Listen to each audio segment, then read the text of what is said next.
Little hands, shoeless feet, lonely eyes looking back at me.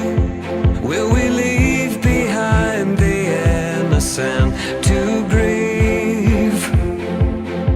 On their own, on the run, when their lives have only begun. These could be our daughters and our sons. And just like a drum, I can hear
at me? Will we leave behind the innocent to grieve? On their own, on the run, when their lives have only begun. These could be our daughters and our sons.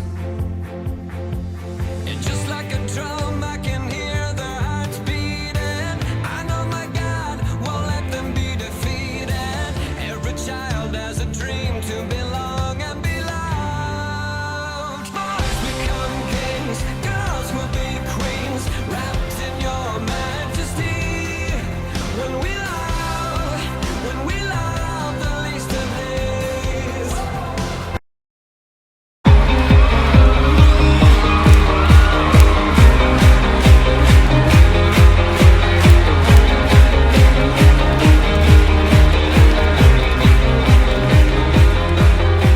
At break of day, in hope we rise, we speak your name.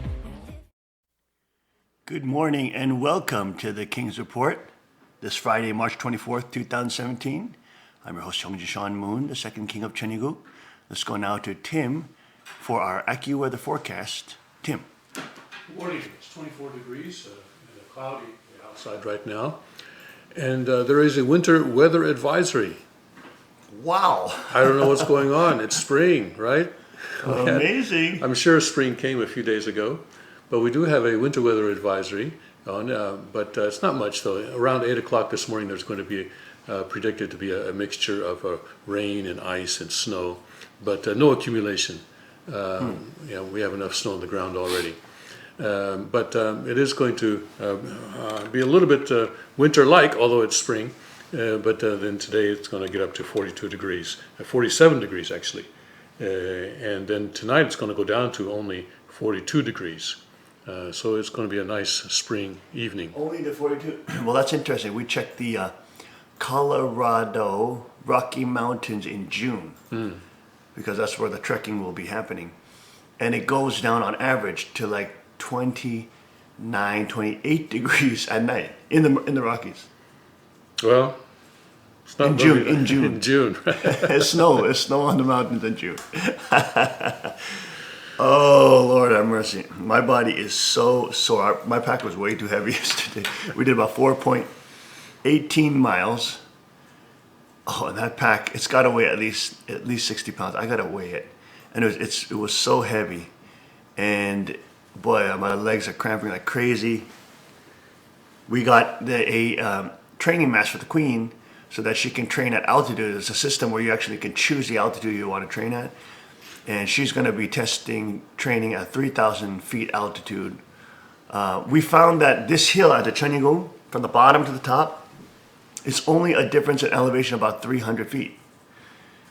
And on the first day of the trek, we have to go up 2,000 feet on the first day. That's 7 times. And we did like 2 laps up and down and around this rotunda here. Intense. We have a lot of training to go. And today I tested her mask out breathing at 3,000 feet, and it's quite restrictive. At 12,000 feet, it's unbelievably, oppressively restrictive, the breathing. So we have a lot of training to do. And it's just step by step. It's just step by step.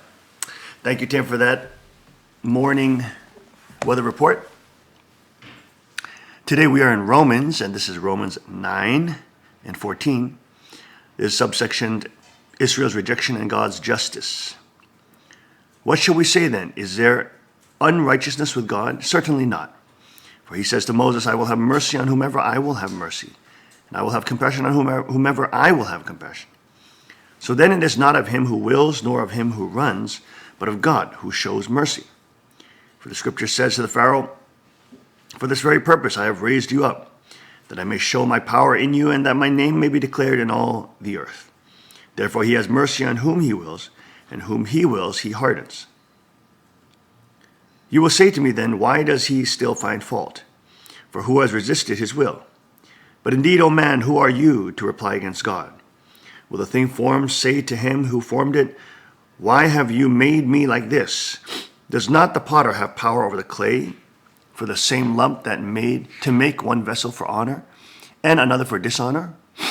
What if God, wanting to show his wrath and to make his power known, endured with much long suffering the vessels of wrath prepared for destruction, and that he might make known the riches of his glory on the vessels of mercy, which he had prepared beforehand for glory, even us whom he called, not of the Jews only, but also of the Gentiles. As he says also in Hosea, I will call them my people who were not my people, and her beloved who was not beloved. And it shall come to pass in the place where it was said to them, you are not my people, there they shall be called sons of the living God.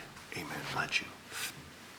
Here we're talking about Israel's rejection of God and Christ.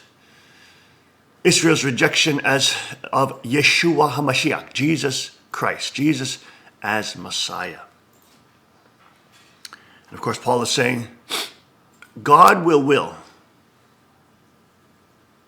to have mercy on whom he decides, and have compassion on whom he decides, and he will harden the hearts of those whom he decides. God's will is greater than our knowledge of it. God's will is greater than our ability to perceive it fully. So God may harden the hearts of some, or as Paul says, to make a vessel for dishonor for his honor. God works in mysterious ways, is the old adage. Sometimes we encounter those with hardened hearts. Sometimes we encounter those who are against us. The Jews at the time of Jesus, especially the Pharisees, Sadducees, etc., were against Jesus. There were many nominal Jews that would listen to Jesus. But there were many who were against him. Of course, those in power have most to lose when they accept the King of Kings. And we must not be dismayed when we encounter opposition and or rebellion and or resistance when we share the gospel.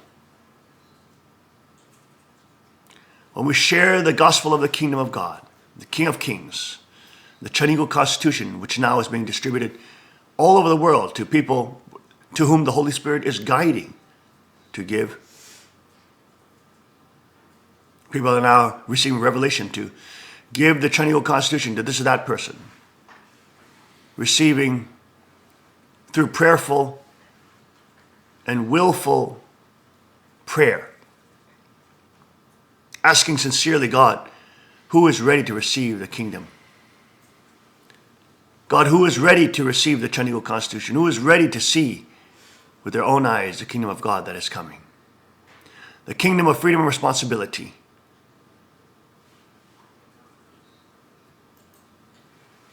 And that takes us on to that entire discussion on the kingdom of God as being a land of freedom and responsibility, as the core crux. A land that acknowledges God in its written law.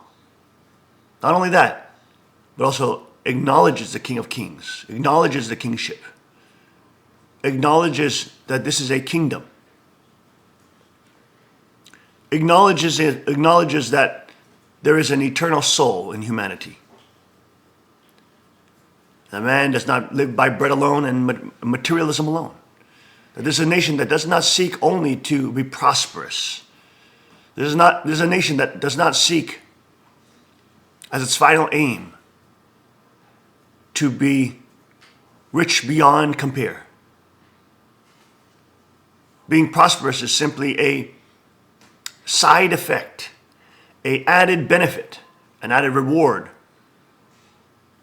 of establishing the kingdom that God has prepared. Living with higher economic standards and having higher standards of living for all those inhabitants of Chaniguk is a reward, is a benefit, but is not the purpose of Chaniguk.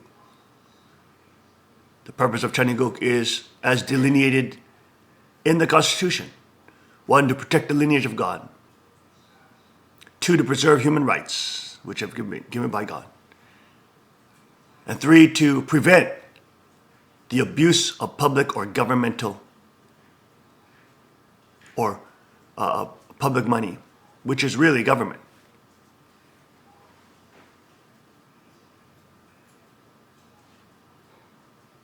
Government and the archangel of central and power must take by force resources from its inhabitants by force,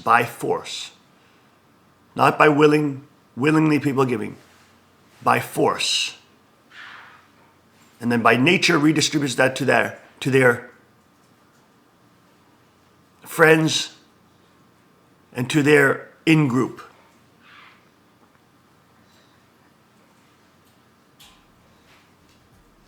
We must not be dismayed when we encounter resistance, when we give the Constitution, or when we speak to people about the kingdom. What we found is that when we find people who are godly minded, who truly appreciate freedom and responsibility, there is hardly any resistance. There may be resistance to the fact that Reverend Moon is the returning Jesus, but there's no resistance to the kingdom in terms of the kingdom that is coming when that is discussed. And God opens or closes the hearts of those in His will, so as to effectuate His greater plan as long as we stay involved. God works in mysterious ways. As Hosea said, I will call them my people who are not my people, and her beloved who was not beloved. The arrogance of the fallen family fraud, believing that they are only, that only them, just like they believed only the Jews would receive salvation. It's not true. The hatred for Christians, the hatred for Judeo-Christian values, especially amongst the younger leadership now, rising up and, of course, destroying the legacy of Father, becoming thieves as their predecessors have trained them to become, becoming complete leftists and complete leftist cultists, bringing in the socialist, Satanist, secularist, relativism, determinism, economic determinism, pro-gay, pro-free sex, pro-no moral accountability, or weakened moral accountability trajectory, which will inevitably lead into destruction. More than those types of fallen people, it is the Christians, it is the people, it is the people who cling and desperately fight for freedom, who are responsibly standing as the agents of change in this world, against the establishment, against the centralized power, against the centralized governments, politicians of this world. Whether they believe in God or not, are standing on the side of sovereignty, are prepared.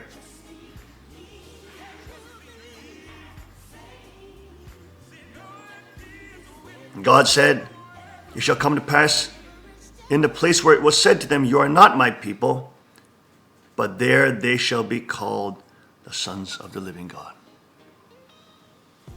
The Gentiles are ready to receive the kingdom. We'll be right back after this short break. Stay with us.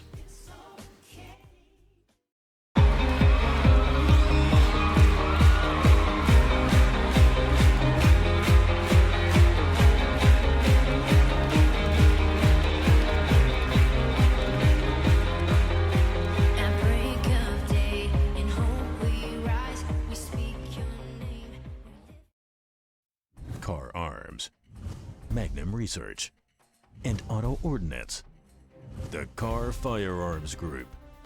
With a diverse product line that blends American craftsmanship with cutting-edge technology. It's no secret why gun enthusiasts choose Car Firearms Group. From the Desert Eagle and Baby Desert Eagle made famous by Hollywood. The history of the 1911 and the Tommy gun. To the best in compact concealed carry.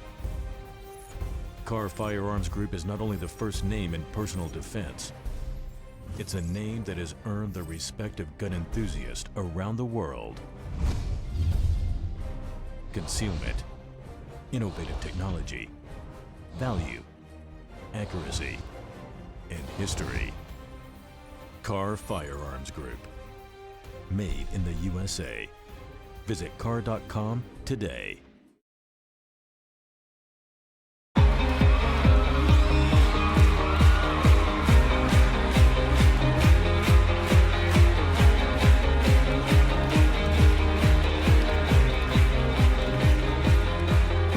At break of day, in hope we rise, we speak your name. And we are back. Welcome back to the King's Report. I'm your host, Hyungjin Sean Moon, the second king of Cheongguk. Let's now go to Mrs. Kang and Tim for the Special K report in the morning. Tim. Mrs. Kang will be speaking today from Psalm 139, and I will read the first few verses before she begins. O Lord, thou hast searched me and known me. Thou knowest my downsitting and mine uprising. Thou understandest my thought afar off. Thou compassest my path and my lying down, and art acquainted with all my ways. 회장님 말씀하십시오. 지금 예. 안녕하십니까? Good morning, everyone. 오늘 말씀의 내용은 공산주의는 신과 인류의 적이라는 내용입니다. Today I want to speak to you on the topic that the communism is the enemy of God and humanity. 지금까지 발전해온 인류 역사의 모든 내용을 인체에 견주어서 생각해 보기로 하겠습니다. I'd like to talk about a summary of the development of human history. 지금까지 세계를 움직여 나온 사람들은 머리 좋은 사람들, 즉 지성인이었습니다. Until now, the people who have been moving the world were intellectual people. That is to say, people who had good brains. 그래서 머리의 시대였다고 할 수 있습니다. So it could be said that this was the era of the brains or the head. 그런데 1, 2차 세계대전을 전후해서 군벌들, 즉 힘 있는 사람들이 세계를 움직여 왔습니다. But then beginning around the time of the First and Second World War, we saw a change where the people who were moving the world were people who had a lot of strength. 즉, 이 8시대였는데 이제는 노동자, 농민을 중심 삼은 발시대로 들어왔습니다. And so these were like, comparing this to the human body, you could say that it was no longer the era of the brain or the head so much as now it was the era of the arms where the strength is. And it was the era of the workers and the farmers. 왜 이렇게 역사가 발전해 와야 되었느냐 하면은 사탄 세계의 모든 것을 하늘이 되찾아오기 위해서 그랬다는 것입니다. The reason that there was this development in history was that the time had come where God would take back everything that had been taken away into the satanic world. 즉 인류 역사는 하나님의 복귀 역사였습니다. In other words, history of humanity, it was the history of God's restoration. 그래서 머리 좋은 사람들이 많이 하늘 편이었습니다. 하늘 편이 되었습니다. And so in this time, I see that a lot of intellectual people came to be on God's side. 오늘날 세계를 지도하는 민주 세계의 지성인들은 대부분 하나님을 신봉하는 사람들이 많습니다. The intellectual people who are in the democratic world today are many times the people who believe in God. 지금 미국에서도 그렇습니다. 이제 사탄은 점점 머리를 빼앗기고 몸을 빼앗기고 나중에는 발로 쫓겨난다는 것입니다. We see that more and more the satanic world is suffering a brain drain. More and more people are going away from people with good minds and brains are going away from Satan. And in the end, Satan will be kicked out with the feet. 자기 마음대로 유린하던 인류를 빼앗기고 마지막에는 하나님 앞에서 제거당할 수밖에 없습니다. More and more Satan is losing the human beings that he was able to do as he wanted to until now. And soon he will have nothing and will be kicked out by God. 그래서 사탄은 자기도 승김받지 못하고 하나님도 모심받지 못하게 하려고 하나님이 없다고 하는 공산주의를 생겨나게 한 것입니다. So to deal with this situation, Satan developed communism so that the people would not worship God, so that he could claim that God did not exist. 그렇기 때문에 이제 세계적으로 사탄의 분리 현상이 벌어지고 있습니다. So we see that more and more today in the world that the communism the world is being divided between democracy and communism. 머리에서의 분리, 손에서의 분리 현상이 지금 벌어집니다.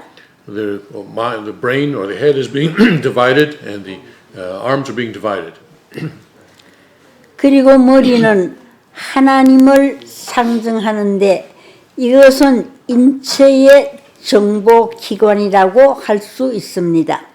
The brain represents God, the head represents God, but also it is like the intelligence agencies in the human world. 모든 사물을 관찰하는 기관이 머리에 있고 얼굴에는 7 구멍이 있습니다. The brain supervises and oversees all the activities of the human body. In the face we see that there are 7 holes. 입은 하나지만은 코, 눈, 귀는 둘로 되어 6입니다. We only have one mouth, but the nose, the eyes, and the ears, we have 2 of each of those. So the mouth plus 6 more. 그래서 7수를 대표할 수 있는 정보망을 가지고 사탄과 악한 것들을 끊어버리는 것입니다. So we have the brain then has these 7 holes that gather information. So it's like the intelligence agencies that are gathering information, and so that is how we gather information from the world. 그래서 최후의 수단으로 사탄이 도피하기 위해서 하나님에게 대적했던 사탄입니다. And this is the communism is the final means by which Satan is trying to oppose God. 이제는 자기 자체를 폭파시켜야 할 종말 시대에 왔습니다. But now we are in the last days when Satan has no other choice other than to blow himself up. 그래서 자기와 하나님을 부정함으로써 하나님도 모심받지 못하게 하고 자기도 섬김받지 못하게 하려는 것입니다. So in order to get people to stop worshiping God, he is even willing to make it so that he himself cannot be served. 이러한 사상이 공산주의입니다. And this is the ideology that is communism. 또 공산주의는 인간이 하나님께 돌아가지 못하게 하려는 사상이기도 합니다. Communism is also an ideology that seeks to keep people from returning to God. 그래서 그들은 회의를 할 때는 밤에 하는 것입니다. That is why when the communists have a meeting, they almost always have it at night. 비밀 사항을 결의하는 것도 밤중에 하고 있습니다. They make their secret decisions during the night. 반면에 민주 세계에서는 대낮에 하고 있습니다. In contrast, in the democratic world, these meetings and decisions are made during the day. 공산주의자들은 땅굴에서 모의하는 경우도 많이 있습니다. Many times, communists will meet in caves.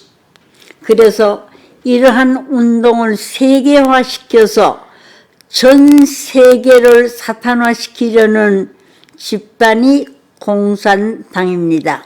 And the Communist Party is trying to spread this movement throughout the world so as to make the entire world communist.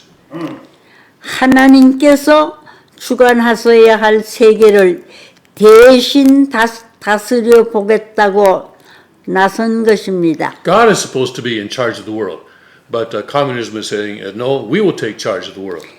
이러한 악마의 집단이 공산당입니다. That is the devilish group that is the Communist Party. 공산당은 협박과 공격을 하다가 상대가 없게 되면은 언젠가 침공을 하게 되는 것입니다. Communists continue threats and attacks until one day they actually invade the good side. 언젠가는 공세를 취하려고 할 것입니다. At some point, sooner or later, communists will invade. 하나님이 자기보다 힘이 우세했기 때문에 공격을 못했던 것입니다. Until now, it is not invaded because God's side was stronger. 그렇기 때문에 우리는 이 사탄의 위장 전술에 꾀임을 당해서는 안 될 것입니다. So we must never be fooled by this kind of deception by Satan. 그리고 사탄 세계인 공산주의가 지금까지 가진 수단 방법을 가지고 역사해 왔지만은 3분지 이상은 점령할 수 없다는 것을 알아야 하겠습니다. And we need to know that although Satan can try to invade, that it can never take more than 2/3 of God's world.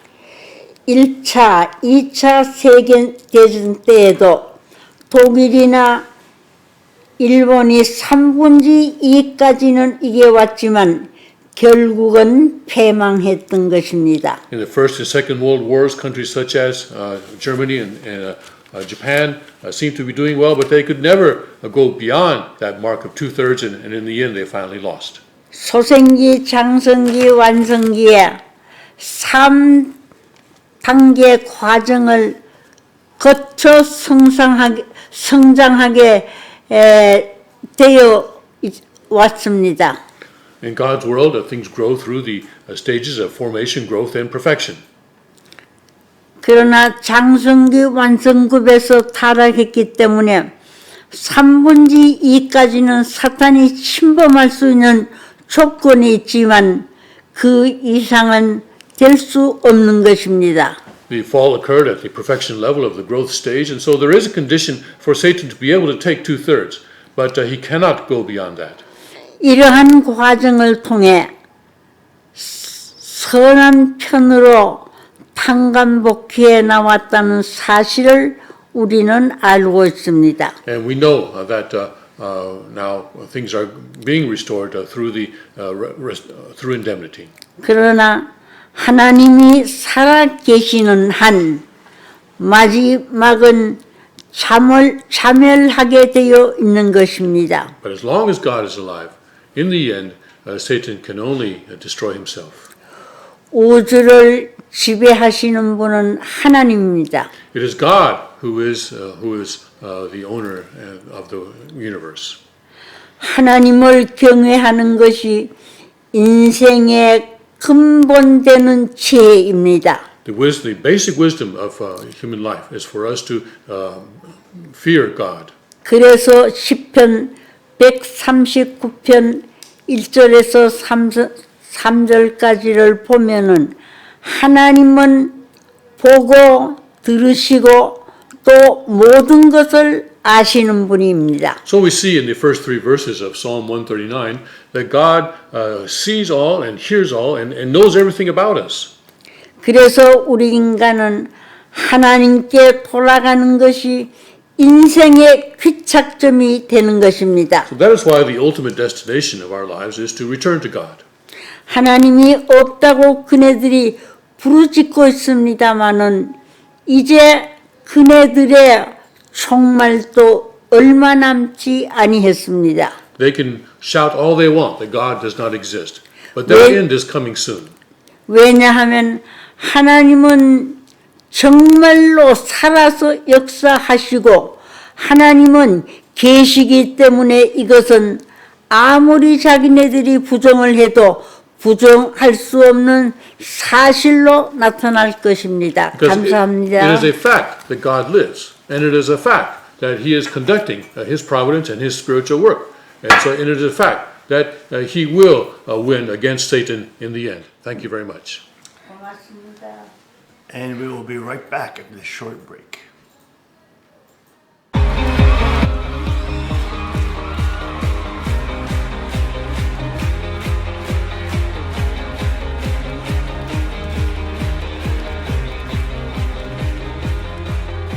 At break of day, in hope we rise, we speak your name. Car Arms, Magnum Research, and Auto Ordnance. The Car Firearms Group. With a diverse product line that blends American craftsmanship with cutting-edge technology. It's no secret why gun enthusiasts choose Car Firearms Group. From the Desert Eagle and Baby Desert Eagle made famous by Hollywood. The history of the 1911 and the Tommy gun. To the best in compact concealed carry. Car Firearms Group is not only the first name in personal defense, it's a name that has earned the respect of gun enthusiasts around the world. Concealment, innovative technology, value, accuracy, and history. Car Firearms Group. Made in the USA. Visit car.com today. Then we will be brave and free. Shout your name in victory. When we love the least of these. When we love the least of these.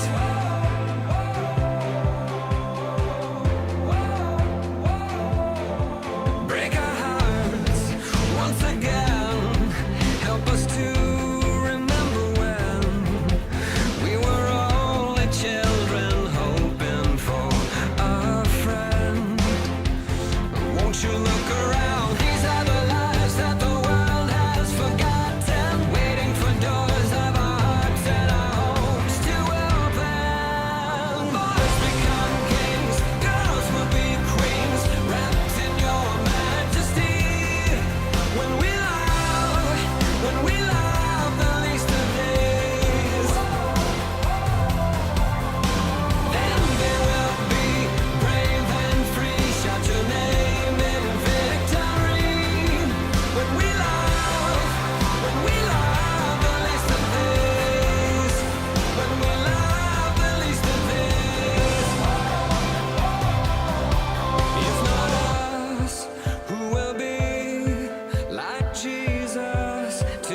And we are back. Welcome back to the King's Report. I'm your host, Cheongjin Sean Moon, the second king of Cheongguk. And now let's go to the top news. On Drudge, NSA to provide smoking gun proof Obama spied on Trump, gathered disseminated secret electronic communications prior to inauguration. As the left is now under greater and greater pressure with the new information that the Obama administration was spying on Trump-related transition teams. Friday vote ordered ultimatum pass or fail, referring to Ryan Care. Over here on the left-hand side, finger pointing in London intensifies. Google the terrorist's friend. Yesterday, it took the mail 2 minutes on web to find a terror manual on how to use a car for mass murder. Google the terrorist's friend. Killer was Muslim convert, reports the Times. Khalid Massoud once stabbed man in the face. WikiLeaks claims CIA bugs factory fresh iPhones. Chicago, Detroit, Baltimore lead nation in population loss. Maricopa County, biggest gain. The new American Dream Elise, Jay-Z, Weinstein to make Trayvon Martin movie. Putin critic gunned down in Kiev, had fear for his life. Source from the charity's face crackdown in East Europe. Maduro's awkward TV shows raise hackles amid Venezuela crisis. Dirty dishes spark Waffle House worker brawl. Mysterious equipment spotted on SpaceX drone ship. Google Schmidt not arguing for fake censorship, just taking it off page. Can't guarantee ads won't be next to extremist content. Again, Google showing its totalitarian, open censorship of what people can and cannot see. Pretending to stand up for people's rights, that they should be able to decide and that they are smart enough to decide what they want to read and what they don't want to read. But Google believes that it should do that for you. And Facebook is hiring people like Snoops, who are known open lunatic leftists with a cat, literally. Get a picture of Snoops, guys. Snoops, founder. I'm sorry, Snopes. Founder and, I guess, editor with their cat. Californian leftist lunatics open, and of course they have no bias. Of course not. Robin Hood of refugees, immigration lawyer gets 15 months for asylum scam. Flying taxis soon in Singapore. Dylan lonesome after deaths of legend. Winehouse last individualist. Theater work offers dystopian view of Trump's America. Creator of Nude Soldier Facebook group claims was failed sting op. Cops, nursing home employee secretly Snapchats seniors having sex. Directors says Rotten Tomatoes destruction of our business. Study shows smartphones dirtier than toilets. Teen takes mom to court for confiscating mobile. Majority of cancer is unavoidable, even if you live healthy, is what, of course. Of course, because they put it in the medicine now. Purging retired cells reverses aging. Live forever pill NASA wants begins human trials in months. Balls. Postponed healthcare vote, no good options ahead. Schumer says Dems will filibuster Gorsuch. Conservative news crack up. Messy Spates. Supersonic jet tipped for takeoff. London to New York in 3 hours. Passenger overdose forces plane back to gate at JFK. 4chan sabotages LaBeouf anti-Trump exhibit again. Mother brutally assaults daughter for reciting Bible verses incorrectly. Punk dead. Johnny Rotten will sorely miss Queen when she dies. That is the top news on Drudge. And on Breitbart, fact check 4 major holes in Schiff's Trump-Russia conspiracy theory.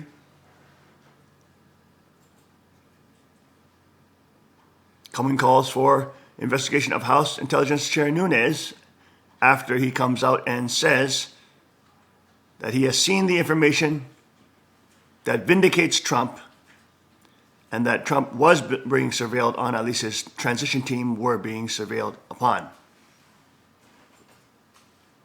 House Intel Chair bombshell Nunes unmasking report vindicates Trump claims on surveillance. Details with little or no apparent foreign intelligence value were widely disseminated. Donald Trump and transition team members surveilled, not in connection to Russia. And he is the House Intelligence Committee Chair. There's another war criminal. McCain calls for a special committee on Russia.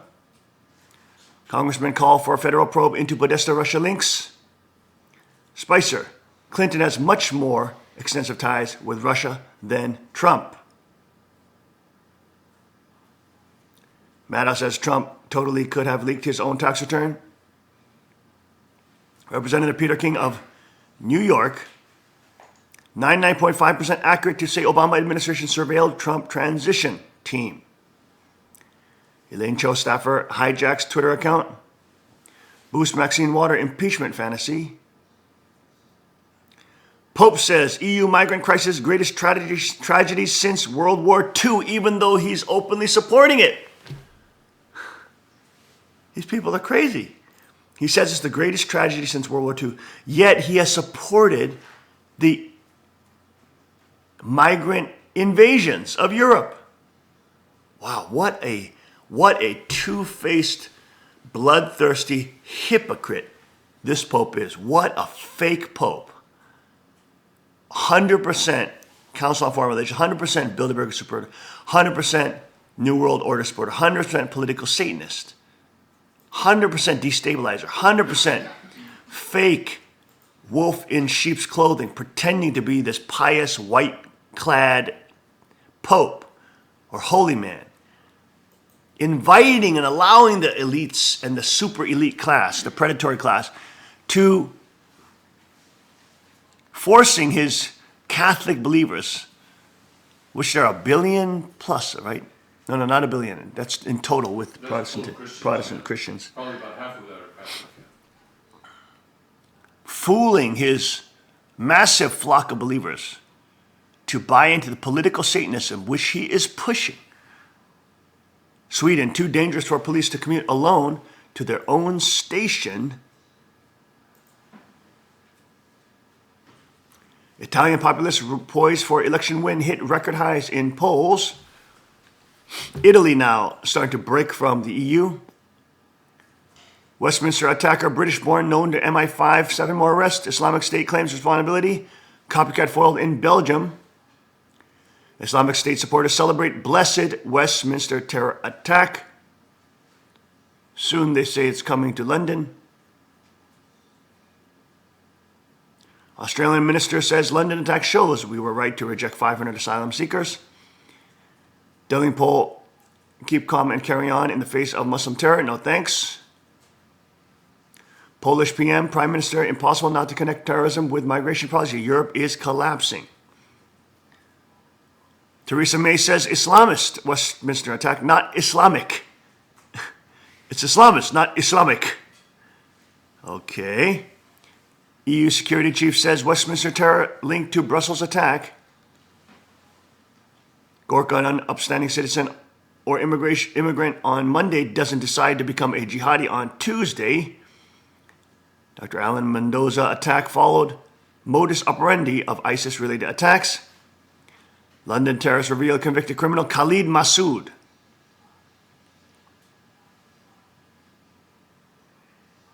President Trump to appear on Golf Channel, tribute to Jack Nicklaus. Shia LaBeouf's anti-Trump art shut down again. Hate hoax, teen arrested in Israel for calls threatening Jewish centers in US, EU, Australia. There the left is caught again, hoaxing crimes again.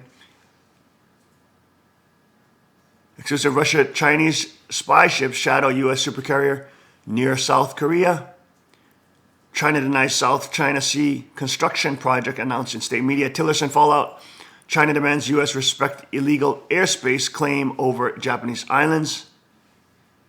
Illegal aliens are congregating in sanctuary cities, studies show. 300 skulls found in Mexican cartel mass graves. 29 cartel inmates escape border state prison. Billionaire hedge funder populism now more powerful than monetary fiscal policy. Wall Street's Trump trade panic already over. They said it was the stock market is starting to crash, but within a couple of days it started to boom again. Etc., etc., etc. 54-year-old Utah resident Kurt Cochran, one of the first run over in the Westminster attacks. Victim picking up her children from school when terrorists took her life. Here's one of the women that were killed while picking up her children. Trump recognizes American tourists killed by London terrorists. Ex-Muslim talks apostasy, honor killing attempts, fear for her life. Bolton says being born on English soil doesn't strip away potential for Islamic terrorism. UKIP leader calls for ban on Saudi mosque funding after Westminster terror attack. Here we go. Italy, North African arrested after driving at police, stabbing an officer. Europe is becoming the new war zone. Every day there is an attack by some Islamic radical terrorist, probably connected to Saudi-funded mosques or Saudi-funded Wahhabism, madrasas, etc., wreaking havoc on Europe. Radio legend Michael Savage outlines his strategic plan for victory in Trump's war. More on that later. Trump to time. I can't be doing so badly because I'm president and you're not. Trump says no one knows America like truckers. Graham says I'll do whatever it takes to confirm Gorsuch have to change the rules. I saw an interesting interview with on InfoWars with Steve Pachinik yesterday. Steve Pachinik being one of the top CIA intelligence agency officers, being responsible for major CIA operations. He's of course being openly spied on because he was such a high-level person in the intelligence community. But he has a scathing criticism of Gorsuch. He says Gorsuch is a 100% neocon traitor, 100% in the Bush administration, one of the key judges that were pushing forth torture as good. One of the key judges that was pushing for two other things that he outlined, but essentially he was the main strategic judge that was arguing and went even to Gitmo, saying that Gitmo is fantastic. So bringing torture back into our military procedures. And he calls Gorsuch, Steve Pachinik, Dr. Steve Pachinik, who's also a psychiatrist, calls Gorsuch a serious neocon, serious Trotskyite, serious traitor to sovereignty, serious supporter of the neocon Bush, of the connection to torture, etc. So again, that is also some problematic issues. House Freedom Caucus leaves White House without a health care deal. Of course, today will be the vote on whether or not Ryan Care will pass. Trump has recently released his ultimatum. And of course, Trump is making now huge mistakes, going against campaign promises now, starting to embrace or starting being told by the Republican establishment that if they're not used, that nothing will be done because there's an open mutiny against Trump, and the general nature of government now is rebelling against everything Trump does and trying to stall everything that he does. But again, he's starting to embrace these neocons because they can move Washington, and it's a double-edged sword. As he embraces these neocons, they start taking over the White House. They start getting back in. They start weaseling and sneaking their reptile, snake-like, serpentine ways back into the White House and back into the subterfuge to take over the White House and the presidency, to surround Trump with as many neocons as possible so they can steer him away from his real campaign promises and why the American people elected him into power. And they can steer him to become another neocon, another Bush, another Cheney. Trump now coming out saying he's grateful for Cheney's support of him. Of course, Trump's mentality is that he's trying to reach out to the largest Republican base that he can. Unfortunately, now he is starting to surround himself, especially with this Ryan Care issue, with the neocon agenda, the Trotskyite agenda, whose fundamental aim in the end is oligarchical communism through the implosion of the state.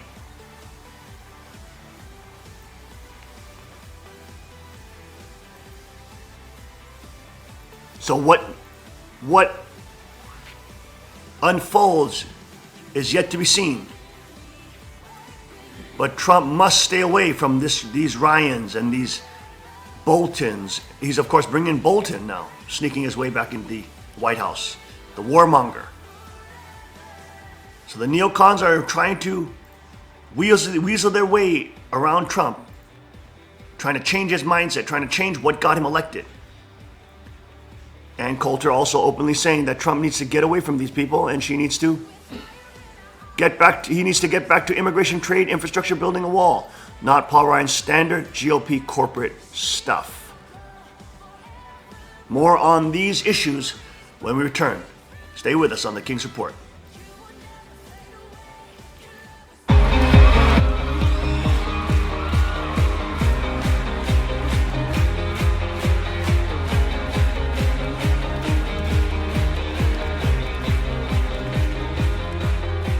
At break of day, in hope we rise, we speak your name.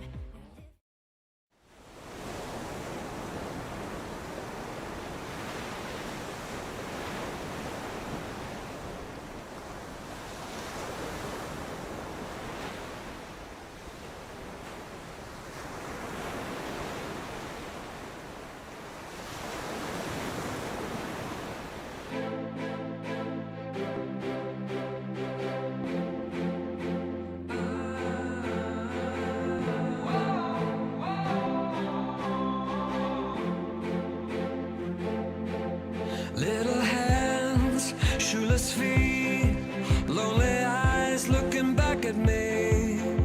Will we leave behind the innocent to grieve? On their own, on the run, when their lives have only begun. These could be our daughters and our sons.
And we are back. Welcome back to the King's Report. I'm your host, Hyungjin Sean Moon, the second king of Chanuguk, and let's go now to Ann Coulter and her interview with Tucker Carlson on Fox News.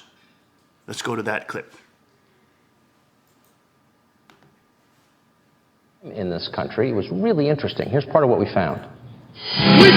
When Donald Trump announced his candidacy for President of the United States, he triggered untold numbers of journalists and pundits by expressing his thoughts on Mexican immigrants. When Mexico sends its people, they're not sending their best.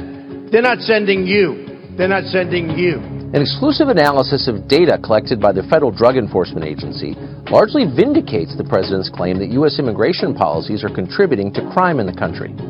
Data from each of the DEA's 20 domestic divisions shows that of the 767 fugitives with known birthplaces, 83% of them were born outside of this country. In effect, the U.S. has imported a foreign criminal class that operates a multi-billion-dollar drug trade within our borders. Perhaps more surprising is what's happening within America's most violent cities, where foreign fugitives dominate the most wanted lists. In violence-plagued Detroit, for example, just 7% of the DEA's fugitives are listed as born in the United States. DEA divisions in New York, New Jersey, Philadelphia, Seattle, and Dallas don't list a single American-born fugitive on their most wanted lists. They're bringing drugs, they're bringing crime, they're rapists, and some, I assume, are good people. But I speak to border guards, and they tell us what we're getting, and it only makes common sense. One counterpoint to these statistics is that drug traffickers are more likely to be from outside the country given the nature of the business. There's also the fact that foreign criminals might be more difficult to track down and therefore more likely to remain on most wanted lists. But that does not change the fact that there is a strong link between lax border enforcement and the black market for drugs. But beyond the drug trade, federal fugitives remain disproportionately foreign-born. Federal crime statistics, for example, show that even though just 13% of America's population is foreign-born, Mexican citizens alone make up more than 14% of the entire federal prison population. One of the most disturbing statistics uncovered was that 36% of fugitives on the FBI's Crimes Against Children Most Wanted list were born outside of this country.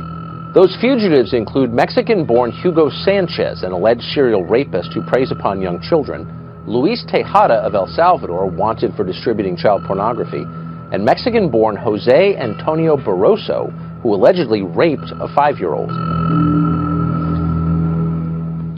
Well, none of this is news to Ann Coulter, who spent years warning about the immigrant crime connection and been reviled for it. She's been a fan of President Trump, but she did go after him on Twitter 2 days ago, saying this about his falling approval rating. Quote, Trump got elected for the wall, deportations, and trade. Instead, he's doing tax cuts and Obamacare light. No surprise. Ann Coulter joins us now. Ann, thanks a lot for coming on. So thanks for having me. That tweet got a lot of attention. You've written a book in support of Donald Trump. I think it's fair to say you're supportive of his program. But I think what you were saying was he's not putting the priorities of his campaign at the top of his priorities as president list, and that's a problem. Yeah, no, they seem to be Paul Ryan's priorities, and also just the standard GOP corporatist stuff. What made Donald Trump stand apart from the crowd, and apart from the crowd from every presidential candidate for the last 20 years, was immigration, trade, infrastructure, building a wall. Obviously, that was very, very popular. A lot of people haven't been listened to all this time. And look, I like tax cuts. I'd love to have my taxes cut. But 50% of the people don't even pay taxes. Right. I think the bigger problem now is jobs. And I will not hold the Emperor God Trump responsible for this Obamacare light bill, but oh, for Pete's sake, am I the last person in America who understands the free market? Actually, Sean Spicer was very good today explaining to idiot reporters that getting rid of mandated coverage doesn't mean insurance companies won't cover it. It means, Ann won't be required to pay for 15 services, actually probably more like 50 services that I have no interest in. But to listen to them all talking about how, I don't know, Congress is going to give us these things. No, Congress can give us nothing. The free market can give us things. And they're coming up with the premiums? No, I think Who would be better to come up with a premium? Someone whose business it is and needs to come up with a good premium to compete to get my business. No, good question. And who has disease specialists and actuarial specialists, or politicians in Washington. So you're hearing, speaking of politicians in Washington, you're hearing some of them and an awful lot of school district officials here in Montgomery County say there's no connection at all between our immigration policy and this crime that apparently happened last Friday in Rockville. You're laughing. I am. It is just stunning. This argument that, oh, well, you know, a lot of things. Criminals tell me I had to rape that girl because my mother wouldn't give me $1. Well, okay, but we can't control whether his mother gave him $1. Immigration policy is the definition of something we can control. Who comes into the country? No, there are all these Americans who wouldn't have dead children, who wouldn't be raped, who wouldn't be dead themselves or undergoing facial reconstruction surgery or be addicted to heroin, but for our immigration policy. That's something we can change. Let's change it. Well, what's interesting, though, is that there seems to be a profound, and we could do an hour on this, but quickly, misalignment between what the president ran on and what the Republican leadership stands for. So on Paul Ryan, Speaker of the House website, it's to single him out, but on his website right now, he says we need to encourage legal immigration. Now, that's a real position, but it's not really consistent with what the president ran on, from what I can tell. No, and Paul Ryan was the vice presidential candidate of a losing presidential ticket. So I think Republicans ought to be moving to Trump's position rather than Trump moving to their position. I mean, I think what Congress ought to be doing now, I would like them to pass an Obamacare repeal that says there shall be a free market in health insurance so that those of us who are healthy and able to pay can buy a plan any normal human would want. Start with that, 80% of the country, and then you can do the welfare cases. But if they're not going to do that, how about, they love comprehensive immigration bills, how about a comprehensive bill simply with most of what Trump wants to do on immigration he can do because he's president of the United States, but look at how the courts have reacted. Just let Congress go through and endorse everything Trump wants to do. Well, that's right. I mean, and by the way, our laws are supposed to come from Congress. Keep in mind, as you know. Ann Coulter, thanks for joining us. Very interesting clip by Ann Coulter. Interesting because Trump is now in serious, he's in a serious issue. Our first name. These things. Because he's now being surrounded by neocons. And neocons, of course, are referred to as conservatives, but politically, they have been shown to be much more nefarious than that. Here's an article called Neoconservative Movement is Trotskyism by Jonas E. Alexis.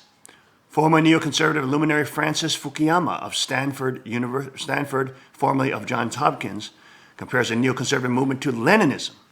Neoconservatism, according to Fukuyama, is the reincarnation to some extent of both Leninism and Bolshevism. Fukuyama's observation makes sense when even Irving Kristol, who founded the movement, proudly admitted that the honor I most prized was the fact that I was a member in good standing of the Trotskyist Young People's Socialist League, Fourth International. And this neoconservative movement, as Jewish writer Sidney Blumenthal has shown, found its political and intellectual ideology, quote, in the disputatious heritage of the Talmud. Even after the birth of the neoconservative movement, many of its members, such as Stephen Schwartz of the Weekly Standard and Joan Wolstetter of the Rand Corporation, still had a burning thirst for Lev Davidovich Bronstein, known as Leon Trotsky. In that sense, the neoconservative persuasion is a subversive movement, which started out in the 1920s and 30s. Legal scholar Michael Lind pointed out some years ago that, quote, most neoconservative defense intellectuals have their roots on the left, not the right. They are products of the influential Jewish American sector of the Trotskyist movement of the 30s and 40s, which morphed into an anti-communist liberalism between the 50s and 70s, and finally into a kind of militaristic and imperial right with no precedence in American culture or political history. Which, of course, explains why when the neoconservatives, starting from Daddy Bush to Baby Bush, they continue to grow government. They continue to act exactly like socialists and communists. While Paul Ryan says for 8 years plus that he wants to get rid of Obamacare, only to resubstantiate Obamacare in a lighter form, still having all the taxes and hidden agendas and personal mandates and forcing you to buy all these different coverages which don't apply to you or your family at all. Not allowing for free market, which they say they're for. In the guise of freedom and responsibility, but really part of a socialist, communist movement that is only there to expand the power of government and to create oligarchical classes, which they believe will promote economic freedom, economic success. The Trotskyites, of course, famous for their war on the middle class, seeing the middle class as one of its main enemies. The right, the neoconservative right, always pretending to be for the middle class, but then always harming the middle class, supporting Obamacare, supporting Ryan Care. Trump now surrounding himself with these neocons because he feels like he can't get anything done in Washington because everybody's in open mutiny, including not only the left, but also the neocon right, which are leaking things on him as well. Senator McCain, Bolton, all these, and Paul Ryan, all these, Cheney now coming out saying that he loves Trump and Trump is thanking him for that. He is bringing in demons who mask, who at least the left is open that they are communist. The neocons are hiding the fact that they are for centralized power. In fact, they say the opposite. They say we want small government. Meanwhile, they grow government more than the Democrats at times. More on this history of Trotskyism and American history with the neoconservative movement when we return on the King's Report. Stay with us.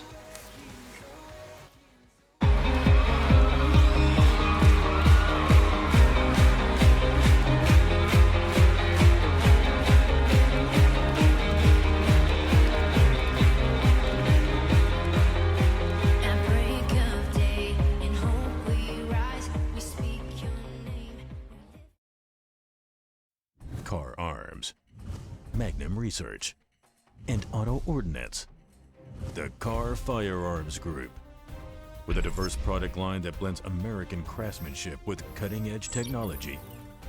It's no secret why gun enthusiasts choose Car Firearms Group. From the Desert Eagle and Baby Desert Eagle made famous by Hollywood. The history of the 1911 and the Tommy gun. To the best in compact concealed carry. Car Firearms Group is not only the first name in personal defense, it's a name that has earned the respect of gun enthusiasts around the world. Concealment, innovative technology, value, accuracy, and history. Car Firearms Group. Made in the USA. Visit car.com today.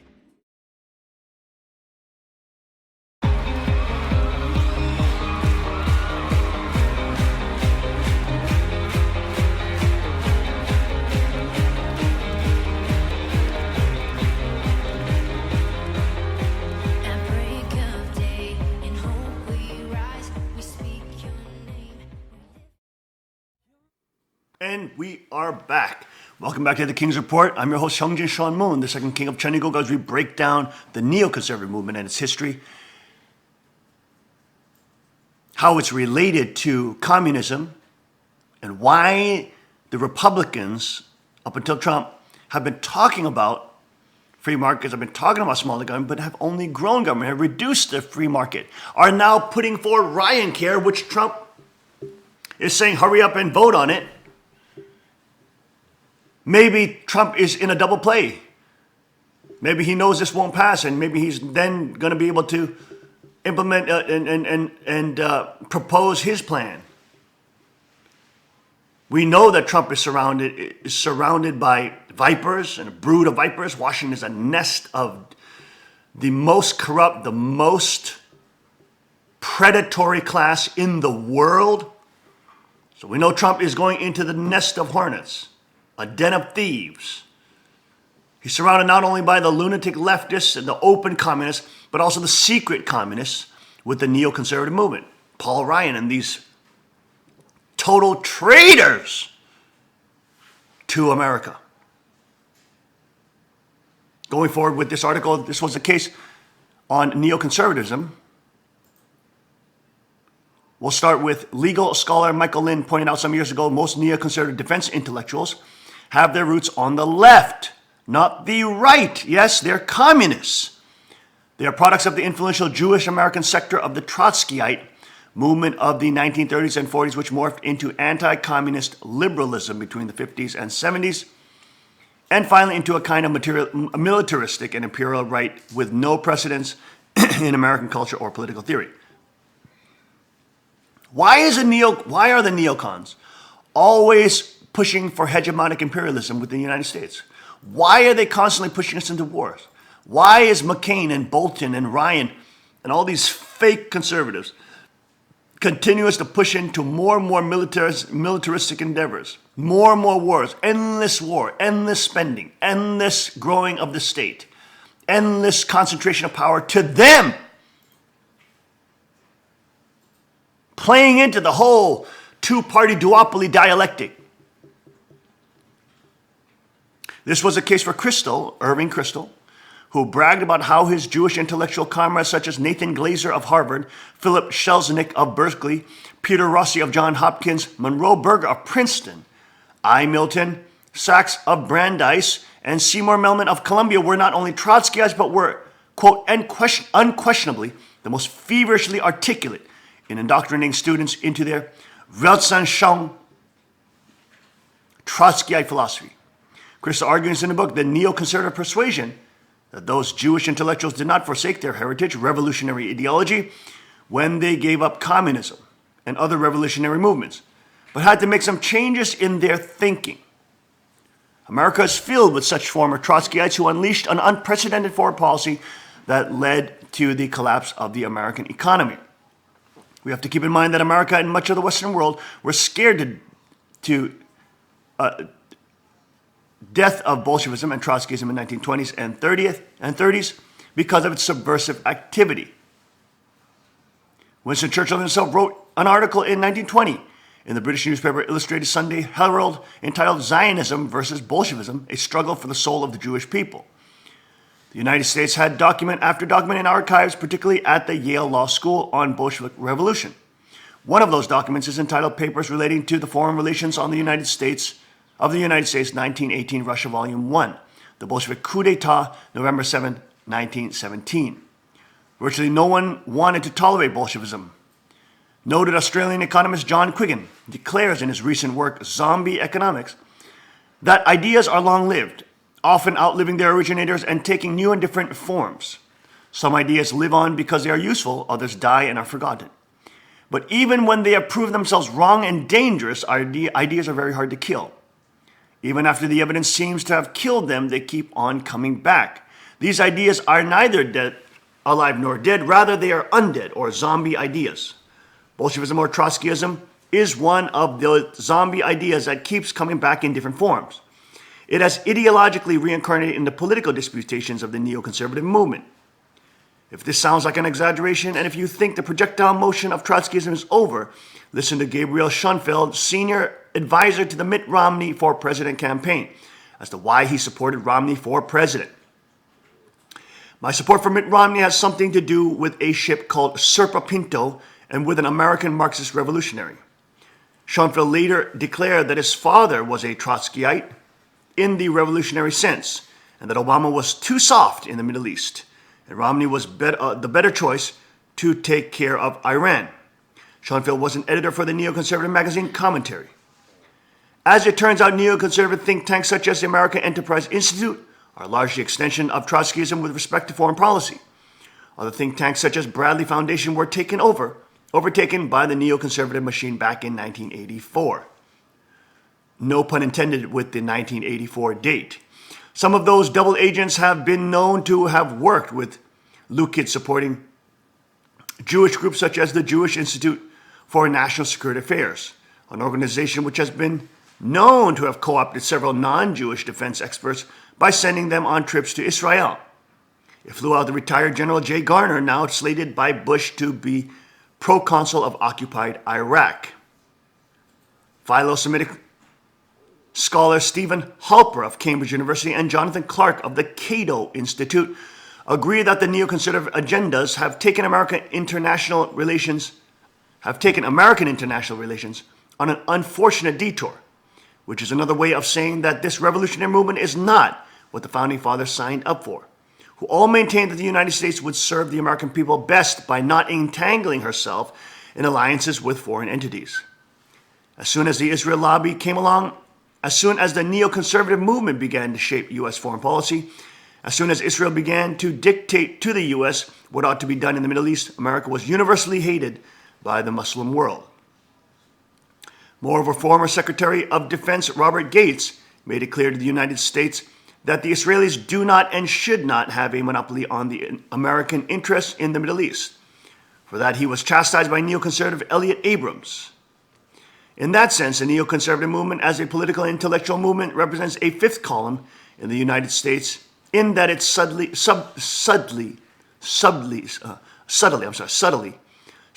and deceptively seeks to undermine what the Founding Fathers have stood for and replace it with what the Founding Fathers would have considered horrible foreign policies, policies which have contributed to the demise of the respect America once had. Halper and Clark move on to say that the neoconservative movement is in complete contrast to the general cast of the American temperament as embodied by the Declaration of Independence. The neoconservative persuasion is horrible in the sense that much of the war in the Middle East has been based on colossal hoaxes and fabrications. Quote, this point became more interesting when it was discovered that Israel has maintained covert operations against the U.S. on multiple levels, including smuggling illegal weapons for years, while the neoconservative machine says nothing about this issue and keeps propounding that Israel is a modern model of Western values in the Middle East. Israel has been spying on the U.S. for years using various Israeli or Jewish individuals, including key Jewish neoconservative figures such as Paul Wolfowitz and Douglas Faith, who were under investigation for passing classified documents to Israel. The FBI has numerous documents tracing Israel's espionage in the U.S., but no one has come forward and declared it explicitly in the media because most political pundits value mammon over truth. For example, when two top AIPAC officials, Stephen Rosen and Keith Weissman, were caught passing classified documents from the Pentagon to Israel, Gabriel Schoenfeld defended them. In the annual FBI report called Foreign Economic Collection and Industrial Espionage, Israel is a major country that pops up quite often. This is widely known among CIA and FBI agents and U.S. officials for years. Quote, one former U.S. intelligence official declared, there is a huge, aggressive, ongoing set of Israeli activities directed against the United States. Anybody who worked in counterintelligence in a professional capacity will tell you the Israelis are among the most aggressive and active countries targeting the United States. They undertake a wide range of technical operations and human operations. People here are liaisons, aggressively pursue classified intelligence from people. The denials are laughable, end quote. In 1991, the Israelis tried to recruit a former U.S. intelligence official, but he declined. Quote, I had an Israeli intelligence officer pitch me in Washington at the time of the first Gulf War. I said, no, go away, and reported it to counterintelligence, end quote. Covert operations were done by the Israeli in, quote, a 1997 case in which the National Security Agency bugged two Israeli intelligence officials in Washington discussing efforts to obtain a sensitive U.S. diplomatic document. Israel denied wrongdoing in the case and all others, and no one has been prosecuted. Yet this has rarely seen the light of day in the popular media. Pointing these facts out, according to the reasoning of Omri Seren of the Fifth Column magazine commentary, is tantamount to anti-Semitism. In 2003, Israeli Prime Minister Ariel Sharon made the declaration that the United States had already conquered Iraq, and it was time that the U.S. marched against Iran, Syria, Libya. Under Obama, Sharon's prediction became a reality in Libya, and now the U.S. is destabilizing Syria by covertly supporting the Syrian rebels, while the war drum is being beaten against Iran. In the process, Iran has been blamed for a cyber attack in the Middle East, with little evidence. By the fall of 2012, the United States and Israel were even considering a surgical strike against Iran. At the same time, the democracy which the neocons dreamed of establishing in Iraq has become increasingly authoritarian and narrowly sectarian, according to 28-year CIA veteran and Georgetown University professor Paul R. Pillar. In his inaugural speech for the second term, President Obama suggested that the perpetual war has come to an end. But by that time, the U.S. was already marshaling some of our precious men in Mali, and British Prime Minister David Cameron has recently declared that the war in Mali will more than likely last for decades, which is another way of saying that perpetual wars are here to stay. The people who will be paying for these are American taxpayers, decent people who are trying to put food on the table, and generational children who will be drowned in massive debt and student loans. What then are some of the outcomes of the neoconservative movement? What are some of its revolutionary or subversive offshoots? We will explore these questions in the upcoming articles, but one of the indirect byproducts of this movement is that no person, Democrat or Republican, can be elected as president without being a Zionist or at least favoring Israel over the founding fathers. This point became clear when Obama won the president election in 2012. Months before election, both Romney and Obama were competing as to who was going to give the biggest tribute to Israel. Romney went to Israel and declared that Iran was the biggest threat in the world. And Obama sent Defense Secretary Leon Panetta to Israel right after Romney's departure to tell Israel that his administration is in agreement with Israeli officials with respect to Iran. Both Romney and Obama supported deploying troops to Syria if Assad, they said, used chemical weapons. For Alan Dershowitz of Harvard, it was the Jews in Florida who helped re-elect Obama. This is not without evidence, since it has been reported that at least 70% of Jewish voters sided with Obama. Dershowitz continues to say that Jews, like himself, must now realize that our support for the president will be good for Israel over the next 4 years. Jews vote for both parties. Nobody's ignoring us. Every rational candidate knows that they and their party must earn our votes in every election, end quote. One would say that this absolutely means nothing, since Jews are less than 5% of the population. But as we shall show in the next article, Jewish billionaires were largely the main vehicle supporting both Democrats and so-called Republicans. Dershowitz then declared something that would be a shock to the founding fathers. Most Americans, regardless of religion, are united in supporting Israel's security, but divided about social and economic issues. It is critically important that support for Israel's security remains a bipartisan issue and never becomes a wedge issue that divides voters along party lines, as it has in some European countries. In other words, even though the economy is in dismal failure, even though Americans are out of work, even though people are being cheated out of their retirement plans, even though student loans have been skyrocketing, Americans must support Israel. It has been at least $3 billion a year, just like the Pharisees and rabbis who had to tell Pilate what to do in the first century. Dershowitz declares, I and others who support Obama will have his ear over the next 4 years. Almost 2 months before he won the presidential election, Obama invited Dershowitz to the White House and told him, quote, I don't bluff, end quote. Obama also invited Edgar Bronfman, former president of the World Jewish Congress, to the White House and told him, quote, my commitment to Israel's security is bone deep, end quote. What would George Washington, Thomas Edison, and others say? Let us hear them. George Washington says, quote, the great rule of conduct for us in regard to foreign nations is in extending our commercial relations to have with them as little political connection as possible. Europe has a set of primary interests which to us have none or very remote relation. Hence, she must be engaged in frequent controversies, the causes of which are essentially foreign to our concerns. Hence, therefore, it must be unwise in us to implicate ourselves by artificial ties in the ordinary vicissitudes of her politics, or the ordinary combinations and collisions of her friendships or enmities. Thomas Jefferson said, quote, peace, commerce, and honest friendship with all nations, entangling alliances with none, end quote. Grover Cleveland said, quote, it is the policy of Monroe and of Washington and Jefferson, peace, commerce, and honest friendship with nations, entangling alliances with none, end quote. Does any president have the courage to pronounce these statements today? The answer is a resounding no. The only former presidential candidate who tried to implement that foreign policy was Ron Paul, but he was castigated as a, quote, vicious anti-Semite, quote, for doing so. In a nutshell, if you're a follower of the Founding Fathers when it comes to foreign policy, you are a, quote, vicious anti-Semite, end quote. Moreover, if the Founding Fathers were alive today, they would be all anti-Semites. Over the past few weeks, more than 60 articles have been written against Chuck Hagel by 2 neoconservative magazines alone, Commentary and Weekly Standard, not to mention Washington Post, National Review, the Wall Street Journal, etc. This brings us to an essentially critical point that will be explored in more detail in later series. The word anti-Semitism has carelessly been applied in the political landscape to shut down rational arguments and important issues. It has become a weapon of the blessed hands of those who seek to destabilize thoughtful discussion. You either support the neoconservative ideology or else.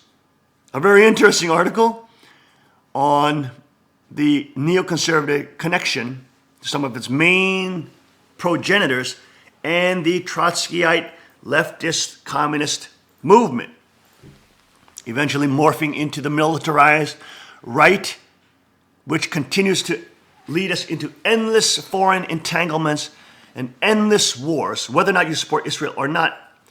The endless wars of the U.S. and its militarized nature is a problem, is a serious problem. Trump ran on the ideas of creating jobs. He's doing that. He ran on ideas of immigration policy. He's moving on that. He was trying to move on other things such as reenacting Obama's 7 terror beds of terrorism. But of course, the courts are meddling again and acting as one-man Supreme Courts, trying to stop everything that he's doing. So Trump is dealing with a government in total mutiny against him. Meanwhile, there's leaks spreading all around him, not only from liberal lunatic leftists, but also the Republican neoconservative right, who are trying to sabotage him. Senator John McCain literally waging war against the president, acting in complete mutiny against the president. As a, quote, conservative, no, he's a neocon. He is a centralized government, pro-centralized power, militarized Trotskyist demon that is posing as a Republican, wanting us to entangle ourselves in every single foreign war that there is. America's role as the military and police of the world is over. It must stop the continual warfare that it is being driven into. This is the big crux and crucible that the Satanists will use to bring America into World War III, which we know either will explode out of North Korea now with tensions rising, and or with Israel with tensions rising as they move the headquarters and the embassy from Tel Aviv to Jerusalem. This is it. We are on the battle line, on the thin red line that will either be peace, commerce with all nations, or will be war with all nations. We'll be right back after this short break.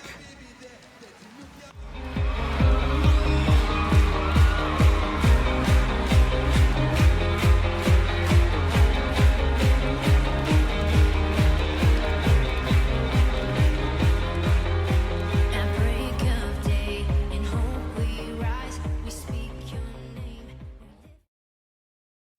Car Arms, Magnum Research, and Auto Ordnance.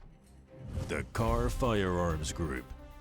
With a diverse product line that blends American craftsmanship with cutting-edge technology. It's no secret why gun enthusiasts choose Car Firearms Group.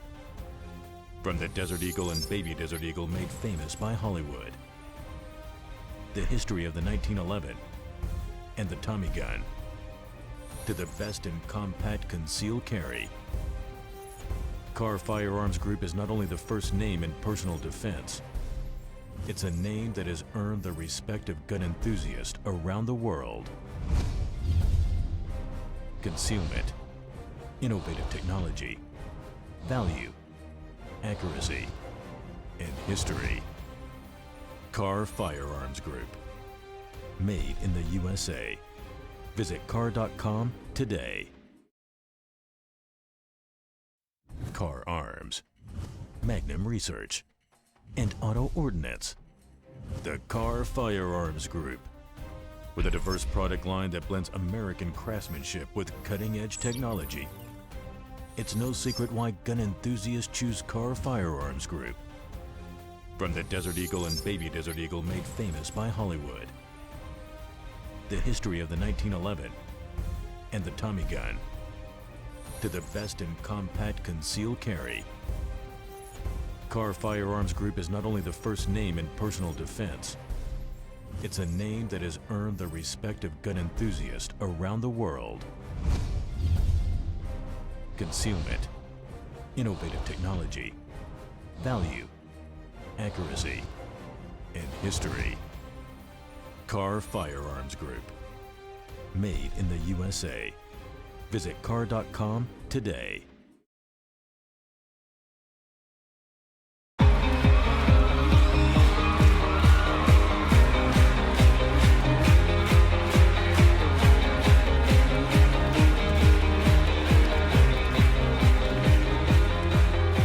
At break of day, in hope we rise, we speak your name. We are back on the King's Report. I'm your host, Hyungjin Sean Moon, the second King of Cheongguk, as we break down the founding fathers of the neoconservative movement, who are Trotskyites, they are communists, they are open revolutionaries. And this movement has now morphed into the quote conservative party, well, before Trump.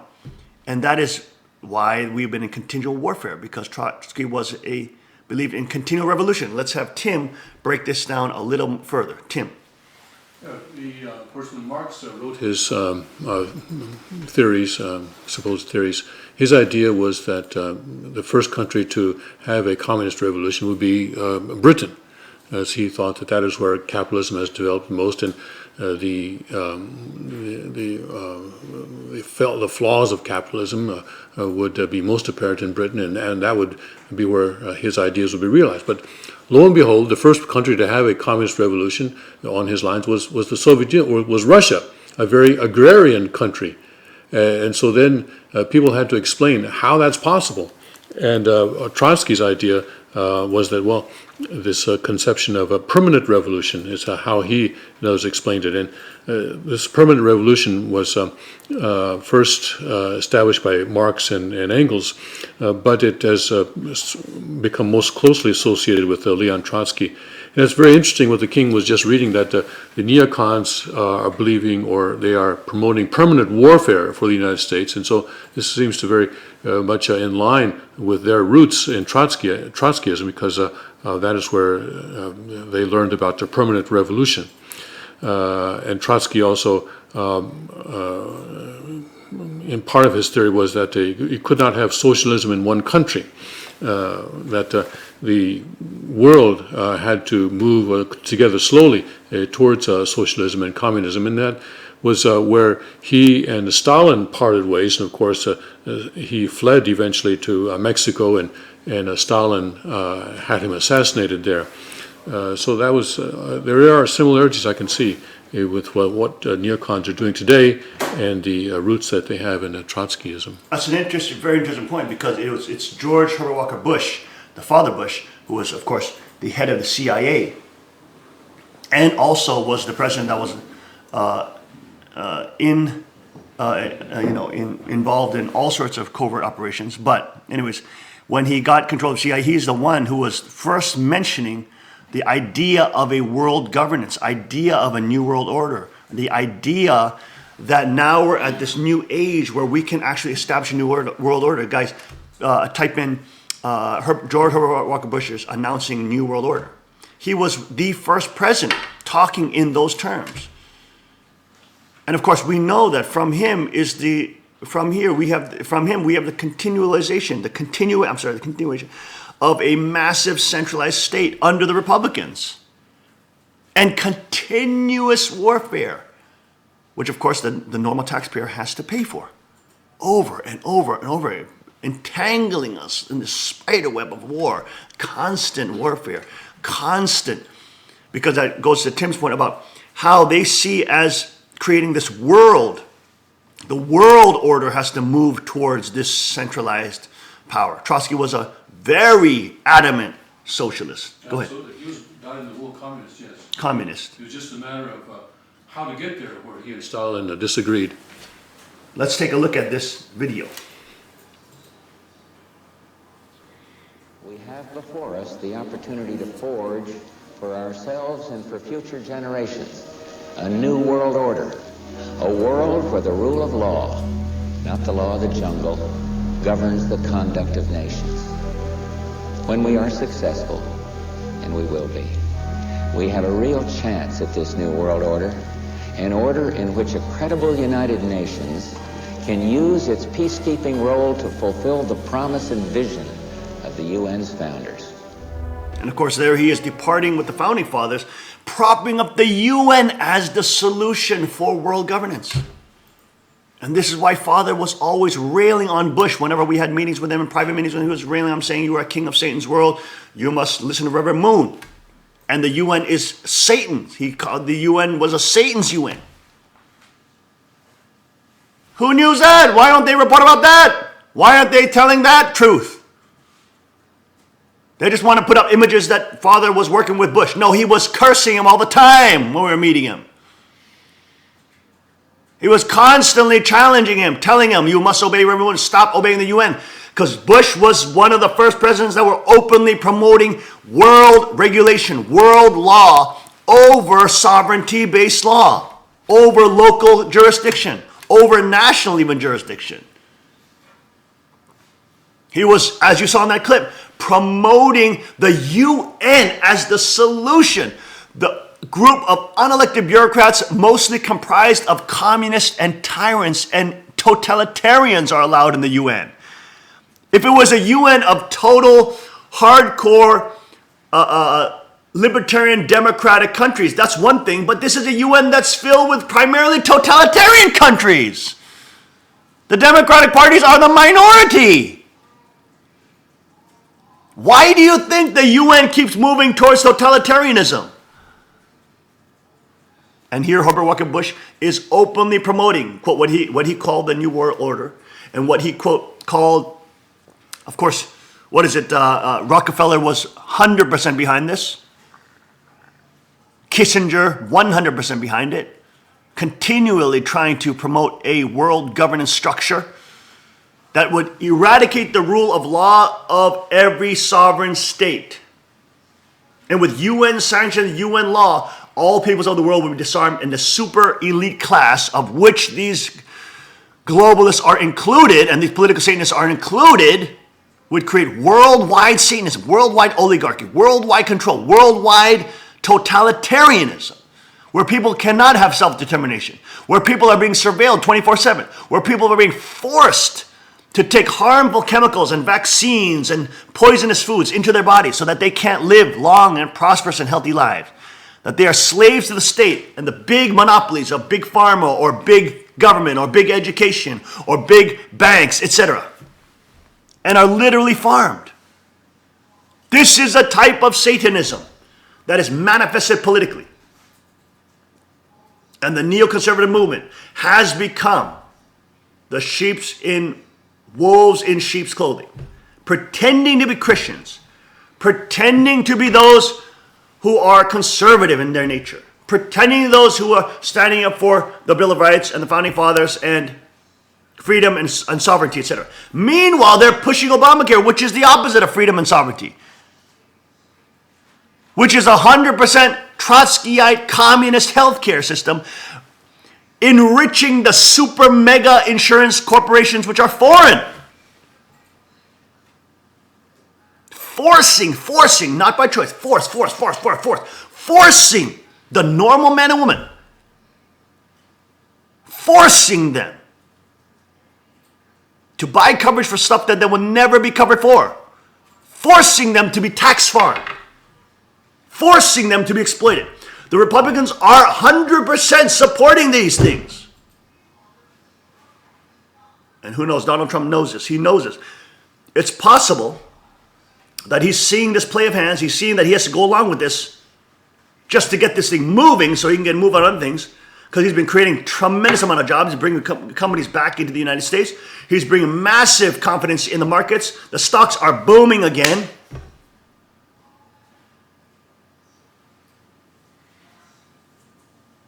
And he knows that he has to move on this health care bill, and at least it's better than Obamacare. Yes, we know that, but the Republicans have been promising for the last 8 years that they're going to get rid of Obamacare completely. And again, the neocons, the neoconservatives, who are the Trotskyites, again are stopping it from being repealed. And at the same time, they're leaking stuff on Trump all the time. So Trump is saying, okay, I got all these vipers who are from not only from left, but also from the right, who are entrenched deep state, connected with their own pockets of power within the deep state, within the permanent bureaucracy of Washington, the demonic, satanic beast, which is the centralized bureaucracy.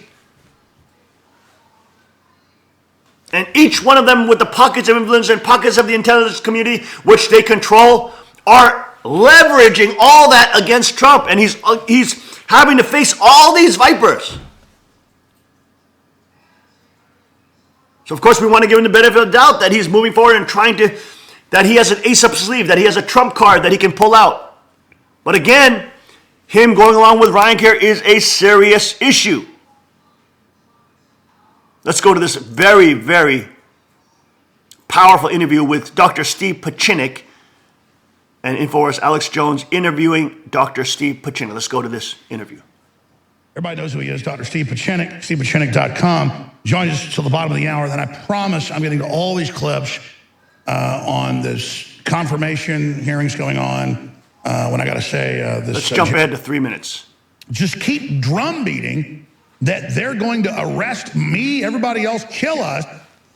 I'm wondering, do these people have a death wish? Because I'm not going to do anything violent, but I can just tell you, the way this goes down the road, if they actually start an attempt to kill the president, little birds told me that Trump is ready to move against him. So I don't know how this may unfold, or maybe it's all just talk. Dr. Steve Pachinik, thanks for joining us to try to give us your take or your sources on what's happening. Well, let's go back a few years, Alex.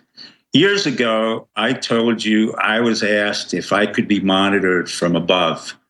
And I said, of course, I have no problem with it. You guys have been monitoring me for years. You didn't have to announce it, but I have no problem. I understand why you're doing it. I have no issue with it. You're not going to repress my speech, nor are you going to repress or suppress Alex Jones' speech or anybody else's speech. Let's get some historical facts in perspective before everybody starts to become unfolded here. And I'm not talking about you, Alex. First of all, the notion of suppressing and surveying American speech goes back to the times of FDR, Franklin Delano Roosevelt, the absolute greatest liberal president we've had, and a great president. He was told by both Congress and the Supreme Court, you cannot survey in any way the electronic emissions or signal intelligence that comes from the American public, i.e. the telephones or anything else. He said yes, but he ran all of them and basically had a covert surveillance of every American, and at the same time, this great liberal incarcerated American Germans, American Italians, and American Japanese. So the history of surveillance in this country goes back to the time of FDR. It increased when the National Security Agency came in 1948-49. A bill was passed, and every American telephone wire literally went through the National Security Agency. So to think that we have not been surveyed or in any way monitored is absolutely both childish and absurd. The notion, and of course, we got our model from the OSS and the British that were doing it in real time as well. That's correct. I mean, in effect, we were in World War II, and then there was the Cold War, and rightfully or wrongfully, this was in place because this was the way you took care of the Republic. But to be clear, they didn't sit there and listen to everybody. All the wires went through. Once they had Humet that somebody was a German agent or something, then they started watching them. Right, that's correct. In other words, but they had the surveillance capability, which was not sanctioned by the Supreme Court or the Congress. Sure, so we have this outside of the Constitution system, and for them to deny it's going on when they said they were surveilling Trump with it is just crazy. Well, but that's okay. What we're falling into again, and with all due respect, Alex, this is distraction and denial. The real issues that are coming to the forefront is, once again, we have the neocons coming in. And what am I talking about? Right now, in front of the Judiciary Committee is Neil Gorsuch, a very decent man who looks like he's been perfect. His moral integrity seems above board, went to Harvard, summa cum laude, then had a PhD at Oxford. But then when I closely look at his record, I have a major, major problem with it.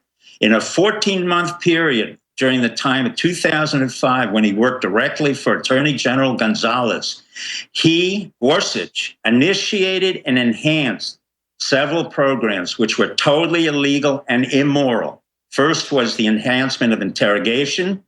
Secondly was rendition. Thirdly was torture. He was key to the torture, implementation, and legitimacy of using torture against so-called terrorists. Now remember, this comes after 9/11. So what do we have here? We have a so-called decent Coloradan who tells you about how humble he is, but really he's quite bright.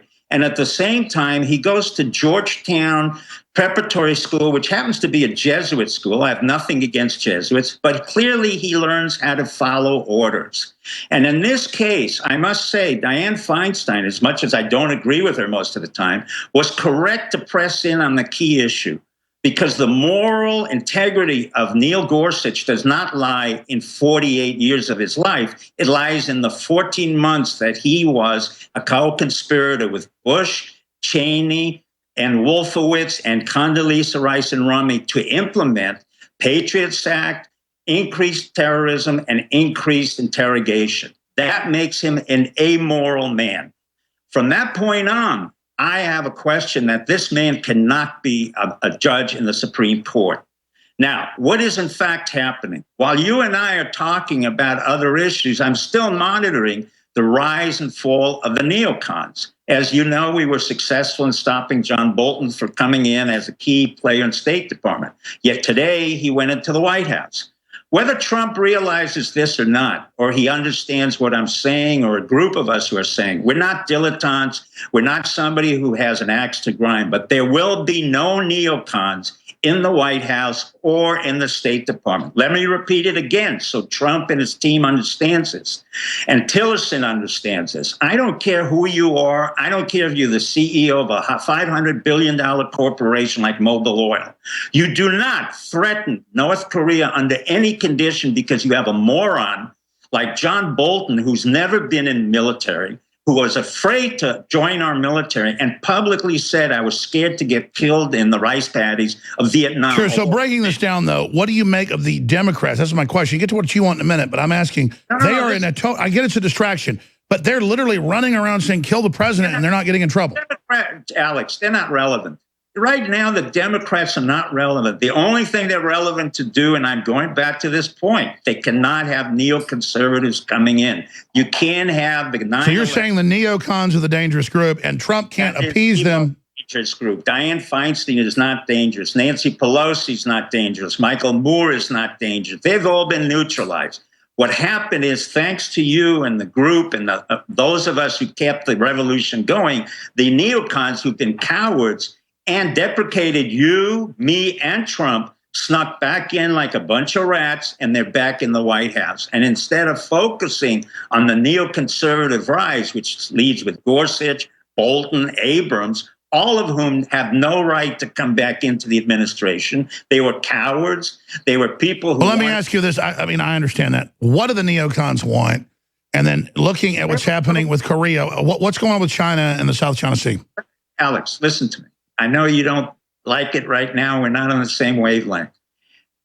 The neocons want America to go to war. No, I don't want to go to war. It's not that I disagree with you. I'm trying to get you on the subject I'm asking. Go ahead. Excuse me. North Korea has 2.2 million men on the DMZ, on the demilitarized zone. We are 30 miles away from Seoul. If John Bolton has his way, he'd have no problem with taking preemptive action, whatever that means, because he's never been in the military. He has no strategy or tactics. And 2.2 million North Koreans will swarm over the DMZ and literally go in hours right into Seoul. Well, sure. So the only action is, if they try to load atomics on the missiles, if you want to go to war, is you got to preemptively nuke North Korea, their capital. You got to hit that whole DMZ line, and then tell China, everybody else, ultimatum, if you try something, Trump's got to deal with Russia, we're going to joint nuke China. And then I guess they pop up their submarines and nuke the West Coast. Alex, remember, I've been in the business of nuclear deterrence. We took it down. We had the Soviet No, Union. I know, but I mean, that's the public attack plan. I mean, do you think North Korea will actually take that bluff with this guy running it? I don't. North Korea is not interested in a bluff. North Korea couldn't care less about a sanction. What North Korea will do is what's best for North Korea. Our preparation has to do with the tactical and strategic issues of how to deal with North Korea with other countries. That's what Bolton. No, I understand. You like Trump. You're glad he's in. You're upset to see neocons coming around, and you don't think the neocons have learned any lessons. They've been destructive to the country. What have we done? No, I'm not defending them. I can't stand the neocons. Okay, well then, what does Trump need to do? We're not addressing the issue of why, in fact, we're repeating what we had under the Bush-Cheney administration and in the Obama. Okay, well, why did neocons keep taking over then?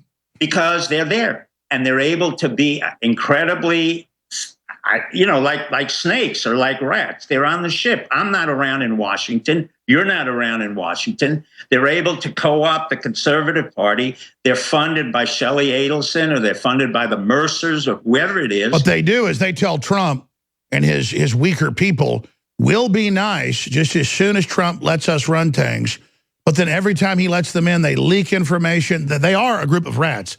Perlman and all these people are just crazy. I mean, like, you know about Perlman, Prince of Darkness. He like showed up at cocktail parties in the news and said, I kill lots of people. I'm manly. And then women run from him as if women want a guy to walk up and go, I'm a murderer. I kill people. That's not what women want. I mean, it's like he is totally, you look at how did a little pasty guy, looks like a raccoon, get in control of things? I mean, how does Bolton with that big, ridiculous mustache, you're acting like I'm defending the neocons. I hate the neocons. Looks like he's like a, like a big brush at the I'll tell you what they do. They basically, they scurry away when it comes for time to come forth and do something that's morally right. They didn't support you. They didn't go after their own president. They weren't able to resign. What are you talking about? They came after me with all their publications and tried to stop Trump. I'm not talking about that. I'm not talking about their publications. I'm talking about that they didn't go after the president of the United States. No, I agree. Why is he going to let people in that were his enemies in the campaign? Because he has no other alternative. I don't know why he's choosing them. I'll tell you why. Because at every level, no one will appoint who he says. Everyone ignores his orders and says, yes, sir, yes, sir, yes, sir. And he can't get anybody in. There's a total mutiny. That's what I'm telling you. He's got that State Department office running operations against him, saying everybody's a Russian agent. Well, what do you think of this claim that I'm getting directed by the GD Russians? Well, it's absurd. You and I know that the Russians could care less, although they like you very much, and they happen to like me or fear me. It's not relevant. The fact that the Russians happen to be monitoring everybody. They're monitoring the Israelis. Yeah, whoever gave them all these superpowers. But that's exactly what happens. What I'm getting to, again, we're getting into the self-destructive force where we got into that problem with Bush-Cheney. Trump has now congratulated Cheney for his support. And what we're getting is a president who we wanted up there and does not have judicious advice. Well, I'll agree with you this. He did great on the jobs, great on the economy, great on his moves for the average person. Light years better than Hillary. Here's the problem. He's going with this health care bill that's another establishment screw job, not as bad as Obamacare. The argument is, well, there's a death spiral. We got to fix it. When his own party doesn't want it, his constituents don't want it. So Trump's starting to make mistakes. That's correct. And what he needs are people like you or the people like myself who've been involved and were able to come out and able to take risks and able to create things. There's not one neocon who's ever served our country or built his own corporation. What I'm getting at is we're getting into self. Well, let's tell folks who neocons are, because they hear me say this. You can pull it up in the Washington Post, New York Times 10 years ago. They were Trotskyites. Explain it. Yeah, the neocons were created by Commentary Magazine, a man by the name of John Podhoretz, who's the father-in-law of Elliot Abrams. It happens to be, unfortunately, a great amount of Jews who were Trotskyites and avowed communists. The only thing they really understood was that we had to have revolution at every point in the progression of history. They were not pro-Americans. They avoided the draft. They were very cowardly when it came to the draft. Then at the time when... And of course, they won't call that anti-Semitic because you're, of course, have Jewish background as well. I'm just telling you. Well, it's not debated that the neocons are Jewish Trotskyites. Yeah, they're Jewish Trotskyites. I mean, there's Zalmay Khalilzad, who's from Afghanistan. There's Steve Hadley, who's Christian. I mean, I can go down the whole list. Yeah, there's a lot of Christian Zionists, and I'm not against Israel. My point is, what's wrong with the neocons? Because secretly, it keeps coming out, they're allied with radical Islam. They're allied with Saudi Arabia. That's my big issue with them. What the neocons want is a constant state of war and a military-industrial complex where the United States makes certain that Israel be the focal point in the Middle East. That didn't work. Where we would get rid of Saddam Hussein in Iraq. That didn't work. Sure, I know you're giving us the background. Here's the deal. Hundreds of publications are saying what I said 2 months ago. There is a soft coup operation, or a coup as the nation calls it, against Trump. They're just ignoring him. And I guess he thinks bringing these people in, they can get stuff done. Well, that's just letting them take over the highest post. So what do we do? Well, what we did is, unfortunately, I have to kind of step back a bit. We put in Michael Flynn, who was able to, in many ways, get rid of some of those neocons. But unfortunately, I have generals in the Secretary of Defense position, McMaster, elsewhere, who've accepted the notion that we can put soldiers into harm's way when we have no strategy. We have no strategy in Syria. We have no strategy in Iraq. And once again, we're in Afghanistan. It's the 15th year. This is what the neocons... Sure, isn't the strategy threatening to overthrow Saudi Arabia if they don't pull out their forces? They're not going to be overthrowing Saudi Arabia. The Saudi Arabia is part of the funding of the neocon narrative. That's what I just said. So if you want to shut down ISIS, you threaten to overthrow Saudi Arabia, ISIS will go home overnight. I can go through the CIA right now and get you the people who created them, plus the neocons who are involved, plus the Mossad. Okay, well then how do you shut down ISIS? It's easy. You reverse engineer how you created it. That was created by Al-Qaeda and ISIS. It was created by the CIA. I go to Tenet. I go to the guys who created it. I do the interrogation. Then I find out who was involved. I'll find out where the money track comes from in Saudi Arabia and Israel, Jordan, UAE, and Dubai. It's not hard. You don't fight an enemy that you don't need to fight and was created by us. No, I agree. So I mean, couldn't you put pressure on Saudi Arabia and Qatar and others? Pressure, that's all nonsense. The pressure doesn't mean anything because Saudi Arabia is literally like our cousin. They can't get close enough. They're fearful of us. If you want to get rid of... I agree. So you're saying don't tell Saudi, our own shadow government still backing al-Nusra, al-Qaeda, ISIS, and Trump doesn't know how to do it. You don't go overseas when you can go home, and I can go right through the CIA and pull out every person who was involved, go right through the Saudi intelligence, go through Mossad, and I can get you every person involved in the neocons and 9/11 and put them on trial. That's not what's happening. In fact, what's happening is a repetition of the failures that occurred from 9/11 onward, and Trump now will be involved with that very issue. I don't care about Jared Kushner. He doesn't know what he's doing. I know. I mean, another thing is Kushner. He's a good-looking guy. Everything, but his own family gave him the money. What is this young guy in these meetings with Trump in every different meeting like he's the boss? Well, the problem is Trump has to have somebody around him with whom he feels secure, whether it's Ivanka or Jared Kushner. He likes his family. That's his family. That's not my problem. My problem is that Jared Kushner... But as a psychiatrist, what does that say about Trump that he always wants family around? Let's say, on the nicer edge, I can say he loves his family. On a more sophisticated level, I would say he needs those who he feels comfortable with in order to give himself a kind of psychological barrier to deal with strangers. Is that unusual? No. It's funny you say that. I don't know if you know the background on Trump. That's actually the thing is that John F. Kennedy had it with RFK. You know, I don't want to get into the psychiatry of the man. I understand the man. The problem isn't understanding him. The problem is the action that's initiated. Well, he's overcome his... I'm not going to get into it. You know what, Doc, I'm not arguing with you today. I just know Hillary would destroy the country. I know Trump's not perfect. I see him kind of sliding back a little bit, and which I expected him to do. How could he get... He's already gotten heroic stuff done, but I agree with you.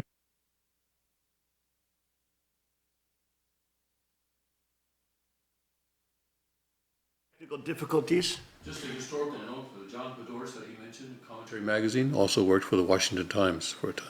Interesting, very interesting. You know, all these neocons that want to start all these wars, it's just insane. Let's start with one at a time. Gorsuch cannot be nominated for Supreme Court justice. But he seems like a pretty conservative guy. No, he's not a conservative. All right, let's come back. I got a bunch of clips I got to get to, but do a few minutes if you can on why you think the new Supreme Court guy's bad. And then I'm going to move to clips and more ahead of the next host that joins us. We'll be right. Let's take a brief break as well, and we'll be right back with the King's Report.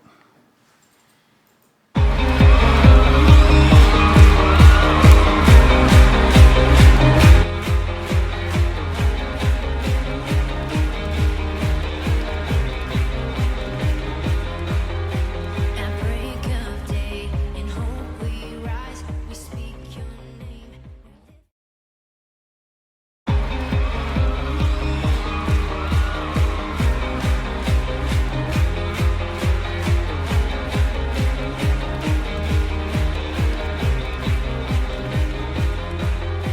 At break of day, in hope we rise, we speak your name. When we love the least of these, when we love the least of these,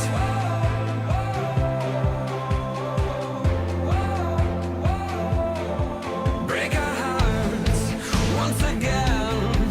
Help us to remember when we were only children hoping for a friend. Won't you look around? These are the lives that the world has forgotten, waiting for doors of our hearts and our homes to open. Boys become kings, girls will be queens, wrapped in your majesty. When we love the least of these, then they will be brave and free. Shout your name in victory.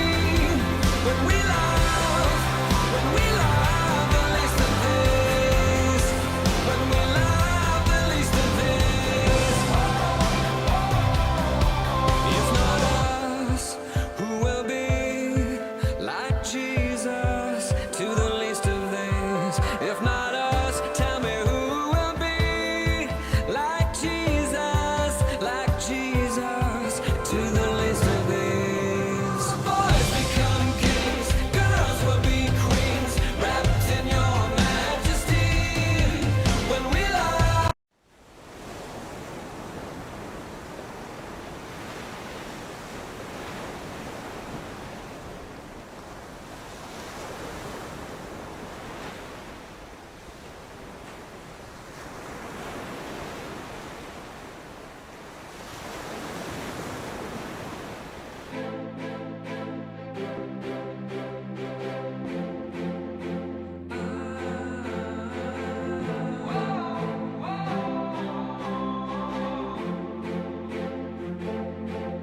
Little hands, shoeless feet, lonely eyes looking back at me.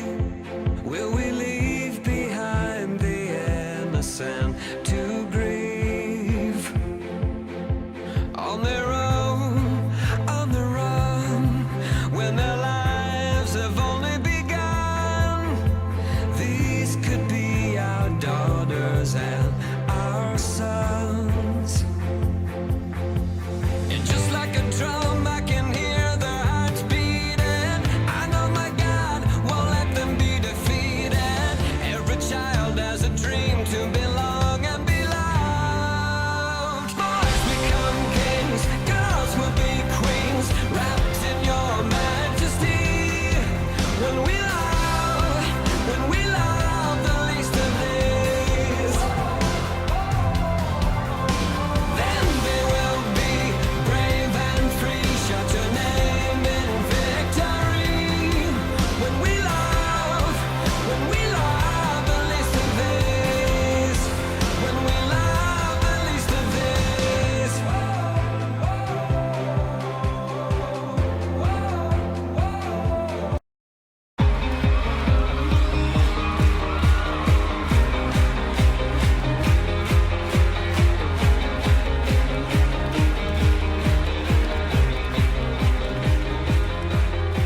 At break of day, in hope we rise, we speak your name. And we are back. Welcome back to the King's Report. I'm your host, Hyungjin Sean Moon, the second king of Chunigu. Let's go back to Dr. Steve Pachinek being interviewed by Alex Jones on InfoWars. Steve Pachinek. People ask why I like having a country. Well, it's a culture, it's ideas, it's some rules. Doesn't mean they always get followed, doesn't mean it's perfect. Globalism, a bunch of multinational Mark Zuckerbergs and Eric Schmidts running around playing God, that's a nightmare. But when you talk about the neocons, almost none of them were ever in the military. They always want wars. They're always talking about nuclear war would be survivable. Let's have it. It really is a crazy mindset. And so I get what Dr. Steve Pachenek's talking about here. And then I see this new Supreme Court justice. I think about if Hillary was in, who would we be getting? So just be clear. Why are you saying there's issues with this guy? Let me put it this way. For many of the people in the audience, I would love them to see a film called Judgment at Nuremberg. But the Nuremberg trials were exactly about Judge Gorsuch. The question was asked by our prosecutors after the war, why were German Nazi judges who were very sane and normal and had huge degrees from America, Britain, and Germany able to initiate laws that were against the Jews, gays, whatever, and they were suppressed. And why were these decent people, and this judge is an extremely decent individual, but during a 14-month period, he cracked his decency and literally began to go into the fascist state. He thought it was good to initiate a suppression of freedom, a surveillance of what our normal freedoms are, increased, enhanced torture. He justified it. Went to Guantanamo, said this was the best thing he could have had. He wrote to the Council on Foreign Relations, and remember, I was there and then I left, that we should have a policy discussion on the need for torture. And so what happened during these 14 months was to reveal the underlying nature of this so-called decent American, who was not unlike many of the German judges who were decent German judges, but they followed orders. And the orders were to suppress American freedoms. He should have said, no, I'm a lawyer, but at this point, morality supersedes my job as a lawyer. He couldn't do that. And he didn't want to do that. And instead, he became this slimy, egregious individual, but very smooth. He had all the credentials he needed and worked his way through the conservative channels, through the Heritage Foundation, through the Federalist Foundation, until he looked as if he was cleaner than Macbeth's wife, when in fact, he was already morally compromised. When a man or a person is morally compromised, I don't care if they've been justified for 99 years. At that point, 9.1 years, they have a problem. Well, let's back off of that for a minute. Just look at Trump. He has an authoritarian stripe down his back. The elite don't like him because he's not working with them. He's trying to empower the people. So I like Trump. But there is that stripe of authoritarianism. Yeah, but Trump has never suppressed anybody's freedom. Trump has never invoked... No, I agree. But you're saying this guy has. This guy was not only suppressing, he was number 3 at the Justice Department, couldn't be better off, and couldn't thank Bush enough, Jr., that he was rewarded with a 10th Circuit Court in Colorado. Why Colorado? Because he came across with this bullshit narrative that he's one of the boys from Colorado, I'm 5th generation, when in fact he grew up in Washington, D.C. His mother was the first female director of the EPA. He went to a Tony boarding school, Georgetown Preparatory School, a Jesuit school, went to Columbia, did well, went to Harvard, did well, and then to kind of top off the topping on the cake, he went to Oxford and wrote some nonsensical thesis about why you don't have euthanasia and assisted suicide. This guy smells and reeks of the ability to slime his way up the political ladder. But at the moment of truth, at least with Cheney, I knew what Cheney was. He was a rat. He was a rat from day 1, and he was a rat from day 5, but he never changed his stripes. This guy, Gorsuch, was changing his stripes right and left, and then stood on a self-righteous step and said, what, me? I haven't done anything. I was just a lawyer. No, you were more than a lawyer. You were the perpetrator and the instigator and the facilitator of suppression of the state. That's called fascism. If it's fascism for a day, a week, or a year, that's still fascism. For that reason alone, he does not deserve to be Supreme Court Justice. There are many other conservative judges who Well, looks like he's going to get confirmed. I mean, look, I understand the stuff went on under Bush. The guy followed orders, whatever. I mean, I get what you're saying. My issue is, can you imagine what Hillary was going to do if she got in with these judges? I'm not worried about Hillary. We're not talking about Hillary. Hillary's off on another planet. No, I understand. We're moving forward. We can't look at the past and judge things by that. Look forward. I can't put back in there the people who created the problems to begin with. You and I started. Sure, I'm almost out of time. Let me shift gears back to Nunes. Yeah, you know, he's standing up and saying, yeah, they're spying on Trump. That's a good thing. It's not a of course there's. I told you 10 years ago. No, we know. So what does it mean that the media would run this whole hoax that Trump's not being spied on? It's again a distraction. I'm going back to you 100 times. Yeah, but here's the thing. You're a smart guy. Don't blind yourself just because you know this, that the public needs to know when they're up there saying we're liars, there's no surveillance. We have to expose it. Well, I just said it. We have surveillance. But the key issue is the public doesn't know. We've got 500 Marines being put into Syria in a war that can't be won, in a battle that was not even planned out correctly in Raqqa. We have another. But I mean, Trump promised to knock them out. You don't think they can kill those guys? He can't kill them. You don't kill so-called terrorists. No, I get it. You turn off their command and control. It's you're saying the command and control is still inside the U.S. government. And then so what does Trump do in 60 seconds? His generals, instead of having a meeting of 62 countries to find out how you go with ISIS, you sit down with McMaster, who knows better than this, and ask what the internal strategy is for taking apart the ISIS and how it came about through the Mossad, through... No, I know, and who the leadership is and all that. So here's the question. Does Trump just get advice from his people? The generals follow orders and don't tell him stuff?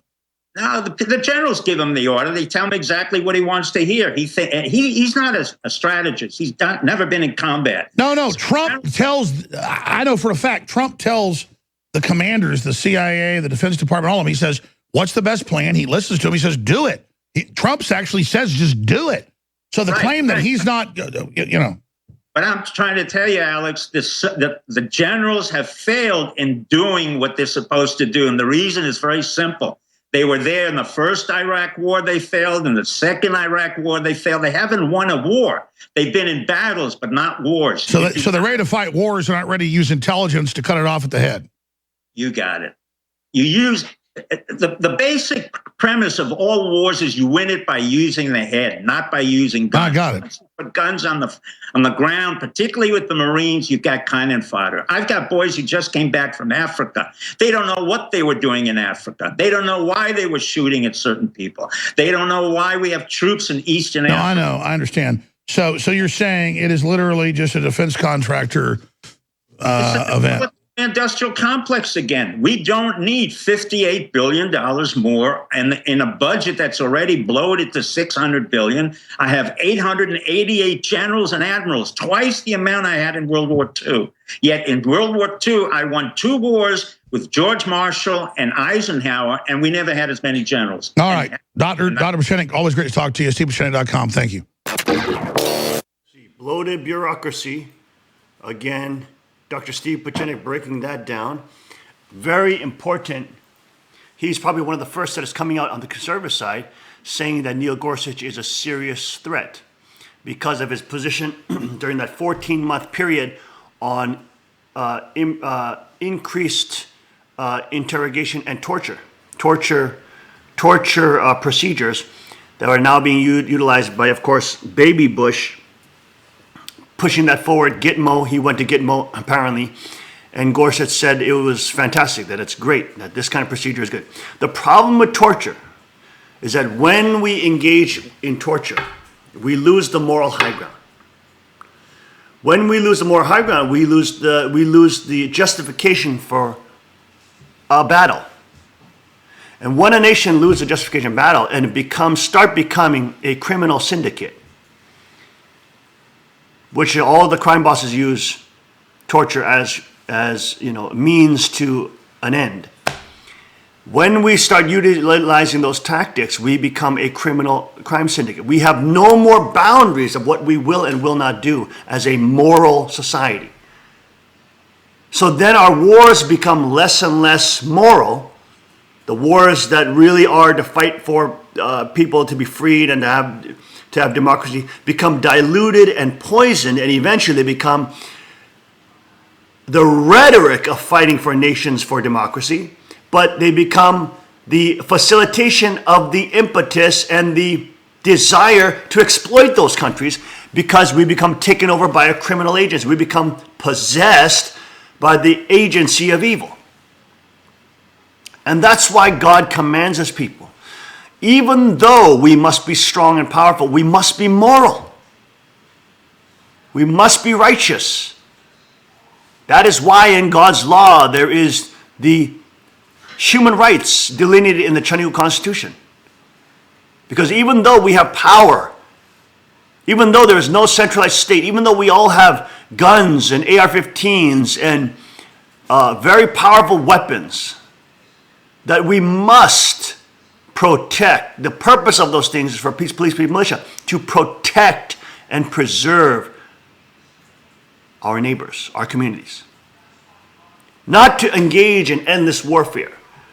The purpose of those things is to keep peace through strength.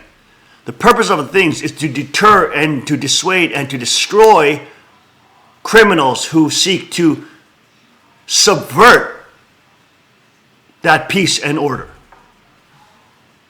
That makes sense? And when we engage in torture, we become the criminals. When we become the criminals, we have no more high ground. We have no more justification for our power and authority that God gave us.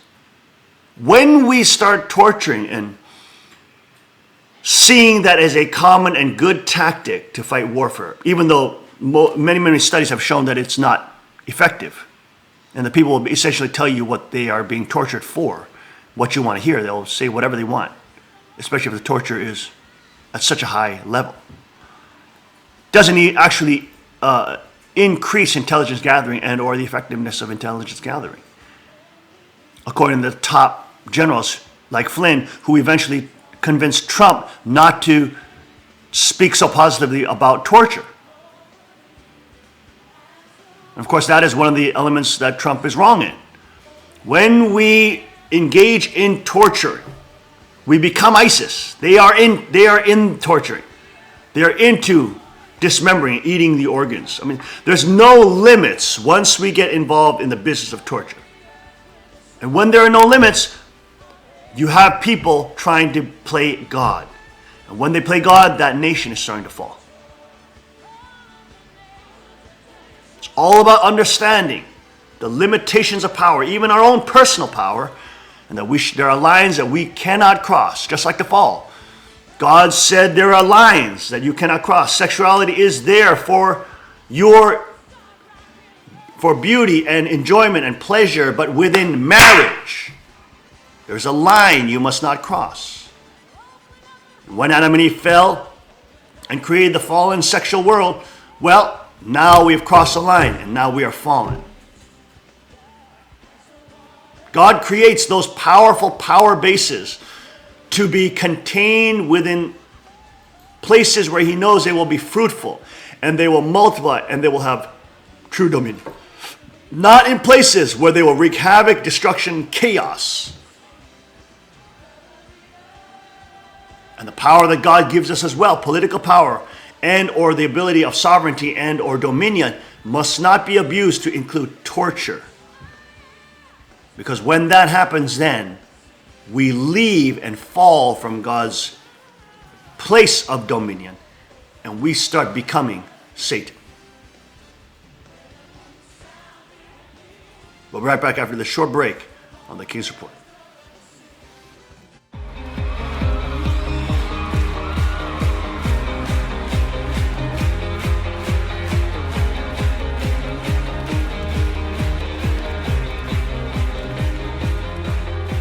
At break of day, in hope we rise, we speak your name. Car Arms, Magnum Research, and Auto Ordnance. The Car Firearms Group. With a diverse product line that blends American craftsmanship with cutting-edge technology. It's no secret why gun enthusiasts choose Car Firearms Group. From the Desert Eagle and Baby Desert Eagle made famous by Hollywood. The history of the 1911 and the Tommy gun. To the best in compact concealed carry. Carr Firearms Group is not only the first name in personal defense, it's a name that has earned the respect of gun enthusiasts around the world. Concealment, innovative technology, value, accuracy, and history. Carr Firearms Group. Made in the USA. Visit carr.com today.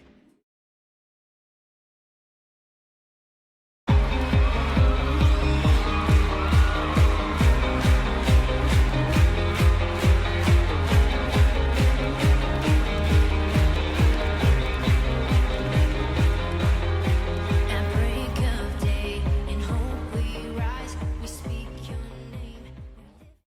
And we are back. Welcome back to the King's Report. I'm your host, Hyungjin Sean Moon, the second king of Cheongguk, broadcasting live from the Cheongguk Palace. Let's now go to the top news of the day internationally of the great London attack and the, again, Islamic jihadist terrorist attack on London. Let's go to David Wood's breakdown. He's, of course, the top debater of Muslim apologists and the top Christian apologist, that is, with his team, with Sam Sahudi and all those former Muslims, debates and exposes the true nature of Islam. Let's go to his breakdown of that terrible tragedy that occurred just, what was that, yesterday? 2 days ago. Let's go to his breakdown. Terrorist attack carried out in the name of Allah, and you know what that means. It's time for Western politicians to protect Islam from criticism, using reasoning that should make all of us realize if ignorance is bliss, our leaders must be the happiest people in the universe. Speaking of total morons, here's Conservative MP Michael Tomlinson asking Prime Minister Theresa May to confirm that the latest Islamic terrorist attack was not, in fact, Islamic. Silly me, when I want to know if something's Islamic, I go to Islam's most trusted sources. But when politicians want to know if something's Islamic, they go to other politicians, assuming they can't find an actor. Will the Prime Minister agree with me that what happened was not Islamic, just as the murder of Ari Neve was not Christian, and that in fact both are perversions of religion? You wouldn't call the murder of Ari Neve Christian, would you? So why would you call an ISIS-linked attack by a jihadi Islamic? Now, most of you are thinking to yourselves, the reason I wouldn't call the murder of Ari Neve Christian is that I've never heard of Ari Neve and I have no idea why he was killed. Quick history lesson. Ari Neve was a British politician who was assassinated in 1979 by the Irish National Liberation Army, a socialist group dedicated to creating a socialist republic in Ireland. Yes, MP Tomlinson had to take us back to an assassination that took place when he was 1 year old to try to make a point about all religions having their extremists. So why wouldn't we call it a Christian attack? Probably because the attack had absolutely nothing to do with Christianity. Ari was viewed by the socialists as a champion of the British ruling class who was going to use the British military to crush their political ambitions in Ireland. Apart from this obvious historical point, there's an additional factor. Namely, that Christians aren't supposed to be going around assassinating people. What are Christians commanded? Whoever slaps you on your right cheek, turn the other to him also. Love your enemies and pray for those who persecute you. Never pay back evil for evil to anyone. If possible, so far as it depends on you, be at peace with all men. If your enemy is hungry, feed him, and if he is thirsty, give him a drink. Let all that you do be done in love. Walk in love. Pursue peace with all men. Honor all people. How in the name of common sense can you interpret these commands as somehow suggesting that we car bomb British politicians who stand in the way of a socialist revolution? You can't, and according to MP Tomlinson, a man who could study for a blood test and still manage to fail, this means that we shouldn't call an ISIS-inspired attack Islamic. Prime Minister Theresa May, a woman who once put lipstick on her forehead because someone told her to make up her mind, couldn't agree more. I absolutely agree, and it is wrong to describe this as Islamic terrorism. It is Islamist terrorism. It is a perversion of a great faith. I don't know what makes politicians so stupid, but it's really working. So, British Prime Minister and world-renowned Quran scholar Theresa May calls terrorist attacks a perversion of a great faith. But if slaughtering unbelievers in the name of Allah is a perversion of Islam, Islam has been perverted for nearly 14 centuries. What does Allah say in the Quran? Fight those who do not believe in Allah, Surah 9, verse 29. O Prophet, strive hard against the unbelievers and the hypocrites and be unyielding to them, Surah 9, verse 73. Surely Allah has bought of the believers their persons and their property for this, that they shall have the garden. They fight in Allah's way, so they slay and are slain, Surah 9, verse 111. O you who believe, fight those of the unbelievers who are near to you and let them find in you hardness, Surah 9, verse 123. Muhammad is the messenger of Allah, and those who are with him are severe against disbelievers and merciful among themselves, Surah 48, verse 29. Allah also says in the Quran, Surah 33, verse 21, that Muhammad is the pattern of conduct for Muslims. What did Muhammad do? In Sahih Muslim 129, he declares, I have been commanded to fight the people until they bear witness that none has the right to be worshipped but Allah, and that Muhammad is the messenger of Allah. What tactic brought Muhammad victory? In Sahih al-Bukhari 2977, he proclaims, I have been made victorious with terror. Not with love or kindness or interfaith dialogue. Terror brought him victory. Now, can you think of anyone who recently took Allah's words and Muhammad's example seriously? I can. His name was Khalid Masood. He's dead now after killing several people because Allah told him that true Muslims slay and are slain. And yet MP Tomlinson and PM May insist that Khalid Masood has only followed a perversion of a great faith. But if Khalid followed a perversion of Islam, Muhammad was the one who perverted it. Since Muhammad's perversion has lasted nearly 14 centuries, we can now say that, according to British Prime Minister Theresa May, Muhammad was history's greatest pervert. If you'd like to learn the game plan of this epic pervert in order to prevent future terrorist attacks, be sure to watch this video and take notes.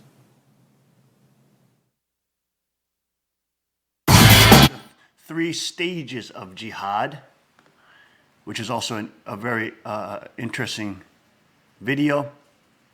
There's also another video that was cast by Rebel Media. Now there is cursing in this one, but there is a lot of emotion on the street right after the murders. You have arguments breaking out by different individuals on the street. Tommy Robinson, one of the boldest anti-Islam advocates in Britain, tore into Islam apologists and leftists who interrupted an interview he was delivering to Rebel Media at the site of Wednesday's jihadist attack in London. There is a little bit of cussing in this, just to let you be forewarned. We've been here for about 20 minutes now and we don't have any updates on specifically what's happened, but what we do know based on all the reports is that a car has ploughed through Westminster Bridge and crashed into the Houses of Parliament. Gunshots have been fired within the gates and 3 people have been confirmed dead. I don't think this is any surprise to anybody watching this. The question on everybody's lips is who is responsible for this, and I don't think it's going to be surprising when we found out. Sky News has already reported that the man who did this was of Asian origin, which I don't think is very surprising to anybody. If you import a culture, you get a culture. This is a culture of violence, destruction, and terrorism, and there should be no surprise when we see it on our streets. Tommy, what do you have to say about what's just happened?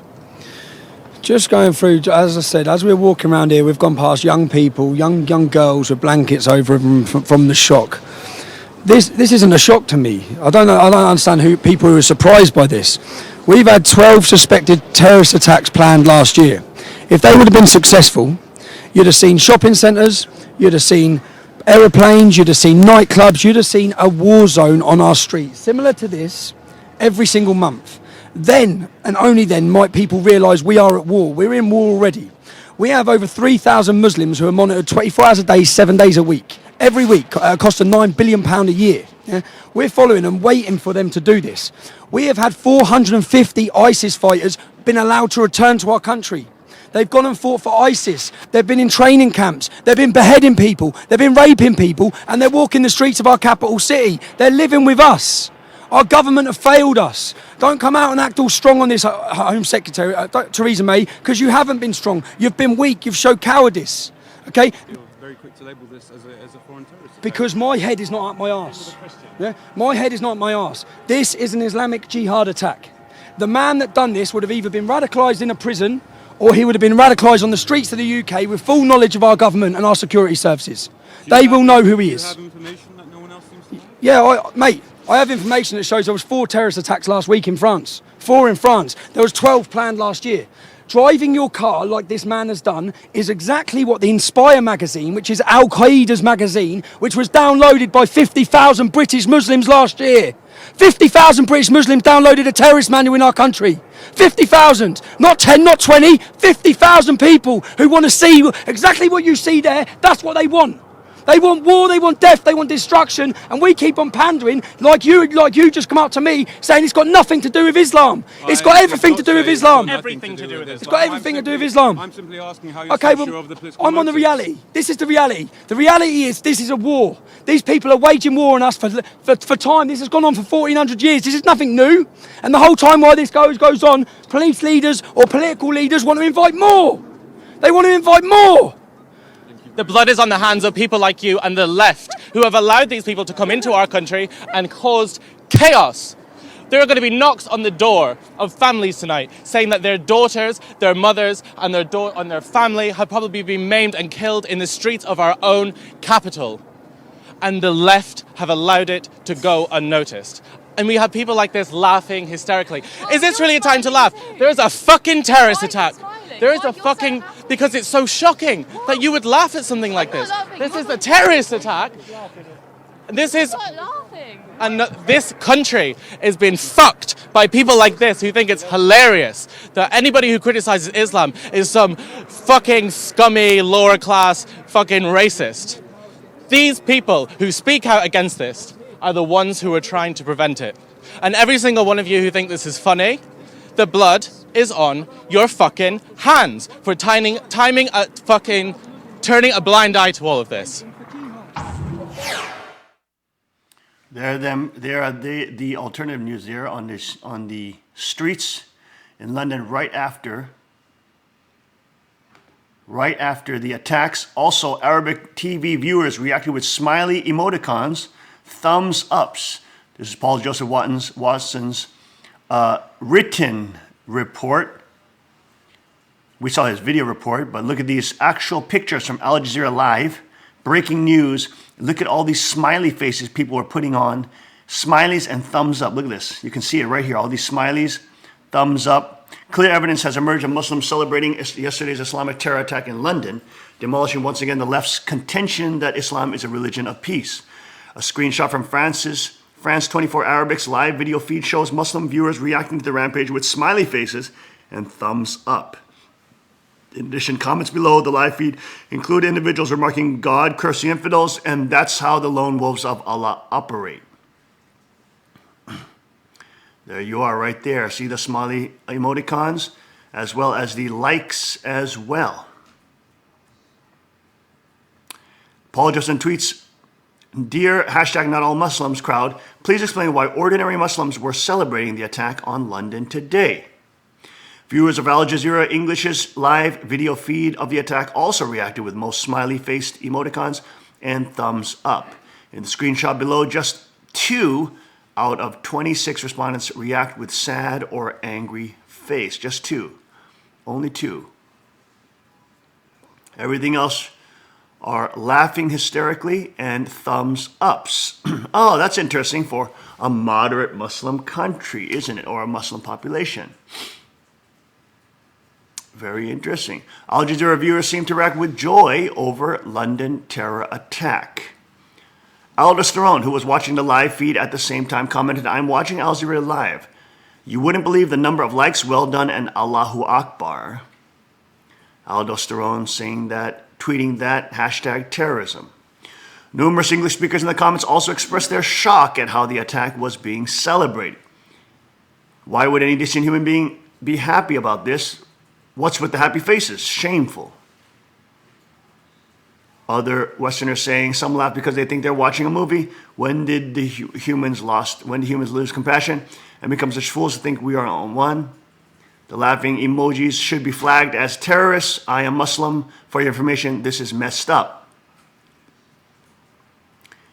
In addition, a Facebook post by a prison officer in the UK relates how yesterday we had Muslims on the unit high-fiving and cheering the news of the attacks, and this is in a prison, of how the officer nearly lost his job for complaining about it.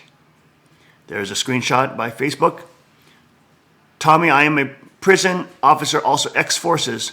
I can't say too much on social media due to my job, but F me, yesterday we had Muslims on the unit high-fiving and cheering the news of the attacks. I nearly lost my job over it. Paul Watson tweets, this happens after every attack and every time the media calls it a conspiracy theory. British prisons are known to be recruiting grounds for Islamic terror, and Muslims are overrepresented in British prisons as they are in virtually every other country in Europe. This doesn't mean that all Muslims celebrate the terror attack, and undoubtedly most of them would condemn it.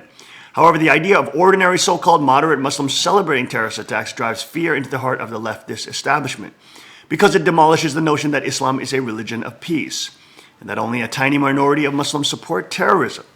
In reality, polls of Muslims living in both the Middle East and the West show alarmingly high levels of support for violent jihad. A recent survey of young Muslims in France found that one-third, 33%, sympathize with using violence to further their ideology, which is the very definition of terrorism. A third in France, Muslims in France, support terrorism. A 2006 Pew Global Attitude Study found that 42% of Muslims in France aged 18 to 29 thought that suicide bombings were sometimes justified. That's more than 33%. That's 42%, and that's done by Pew Global Attitude Study in 2006, probably higher now. Observe the media's panicked reaction to Donald Trump's claim that Muslims in New Jersey celebrated the 9/11 attack. The issue cropped up again as part of Trump's new interview with Time, in which the interviewer accused him of lying. But as Ann Coulter documents in her New York Times bestseller, In Trump We Trust, there were innumerable credible reports of Muslims in New Jersey celebrating the attack on the Twin Towers. WCBS TV Pablo Guzman reported that the FBI had raided a building in New Jersey swarming with suspects who had been seen celebrating after seeing the plane slam into the World Trade Center. That's by WCBS TV in 2001. Second point, as September 22, 2001, San Francisco Chronicle article reported that police in Jersey City had detained several men clearly celebrating the attacks as the smoke first arose across the river. An MTV video called Fight for Your Rights, Aftermath of Terror, that aired on November 17, 2001, featured a high school senior, Emily Acevedo, telling MTV that she had seen Muslims celebrating the 9/11 attacks outside the Paterson, New Jersey town hall. On camera, she said she saw a lot of people chanting and raving, holding rocks and sticks and saying, "Burn America." The day after 9/11, 4 people called into the Howard Stern show with eyewitness accounts of Muslims celebrating the Paterson. Yes, it was Howard Stern, but this was the day after the attack. It was a somber broadcast. A September 14th, 2001 New York Post op-ed included this line here. Here in New York, it was easy to get angry listening to Egyptians, Palestinians, and Arabs of nearby Paterson, New Jersey, celebrate as they received word of the murderous attacks in New York and Washington. That's New York Post. Even the New York Times had a human interest story on September 30th, 2001, reporting rumors of Muslim celebrations in the wake of Trade Center attacks. Apparently no one at the Times found that worthy of investigation. Would that the Times had a news gathering arm. And there was an article by disabled guy Serge Kowaleski in the Washington Post on September 18, 2001, reporting that police had questioned a number of people in Jersey City scene celebrating. Remember when mainstream media fake news claimed Trump was lying for saying Muslims in New Jersey celebrated 9/11? Paul Joseph Watson tweets. Here's a ton more reports of Muslims in New Jersey celebrating 9/11. Remember the mainstream media claimed it was fake news? In addition, numerous different callers to the Howard Stern show in September 12, 2001 related how they saw Muslims in South Paterson, New Jersey celebrating the attack. The left's contention that Muslims who live in the West don't celebrate Islamic terror is a monumental lie, and it's proven so after virtually every single jihadist outrage. We have to at least acknowledge that mainstream Islam has a problem with glorifying violence before we can even begin to counter it. There he is, Paul Joseph Watson, with his breakdown on the attack. Let's now go to the 3 stages of jihad, a series by David Wood. Let's look into this.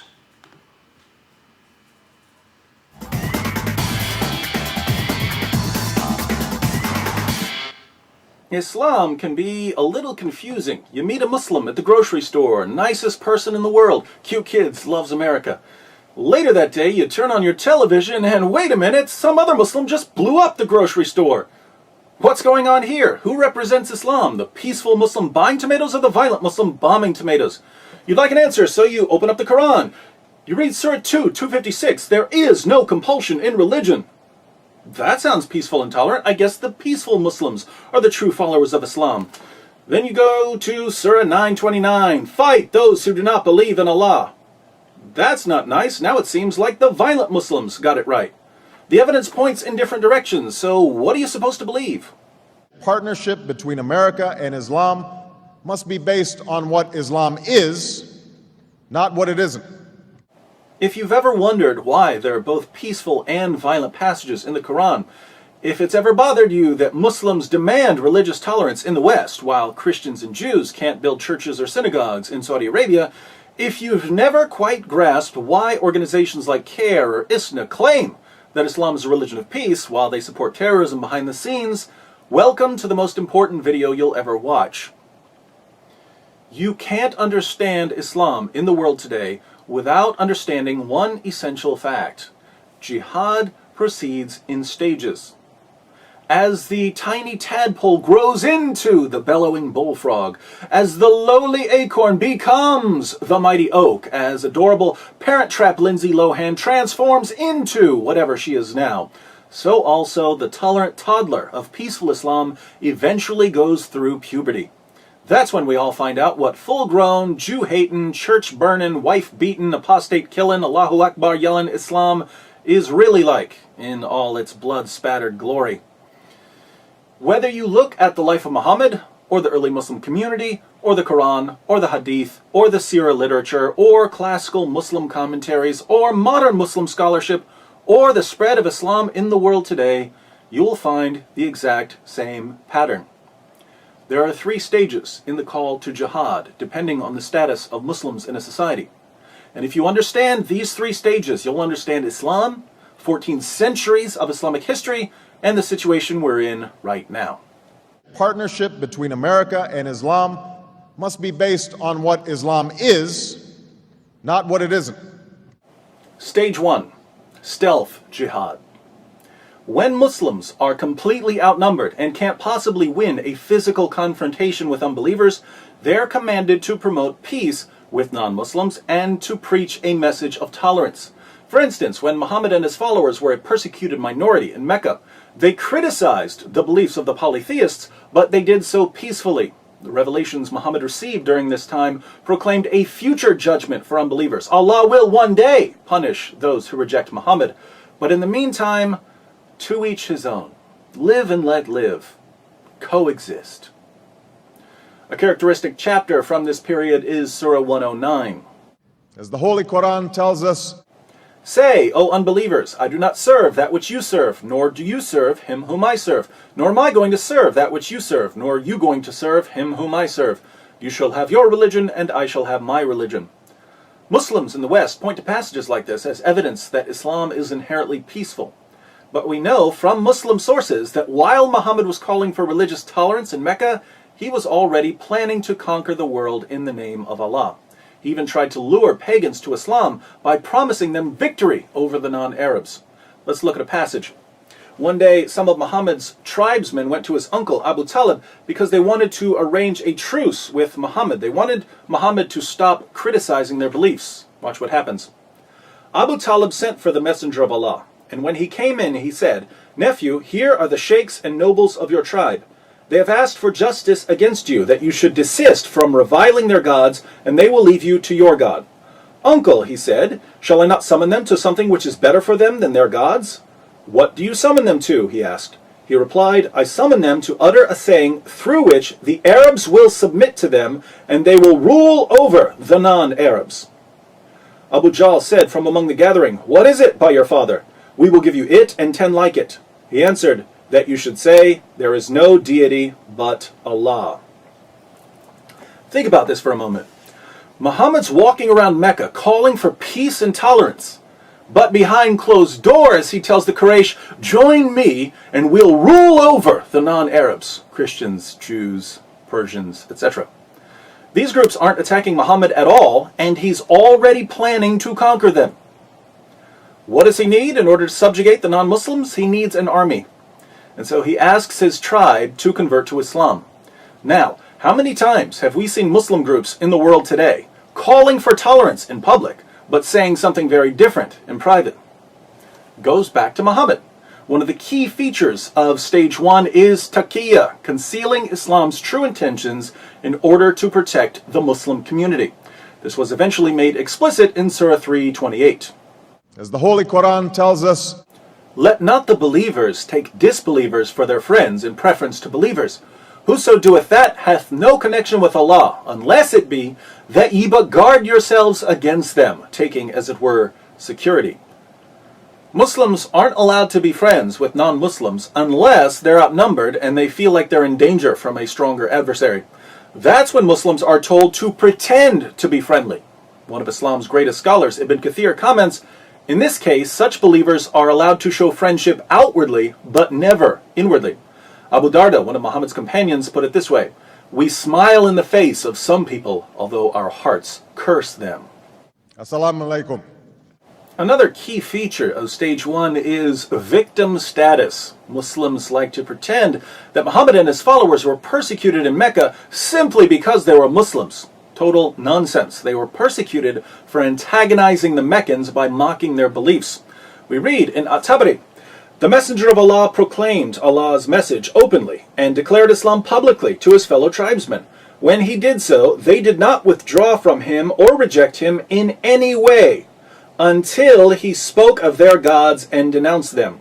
When he did this, they took exception to it and united in opposition and hostility to him, except for those of them whom Allah had protected from error by means of Islam."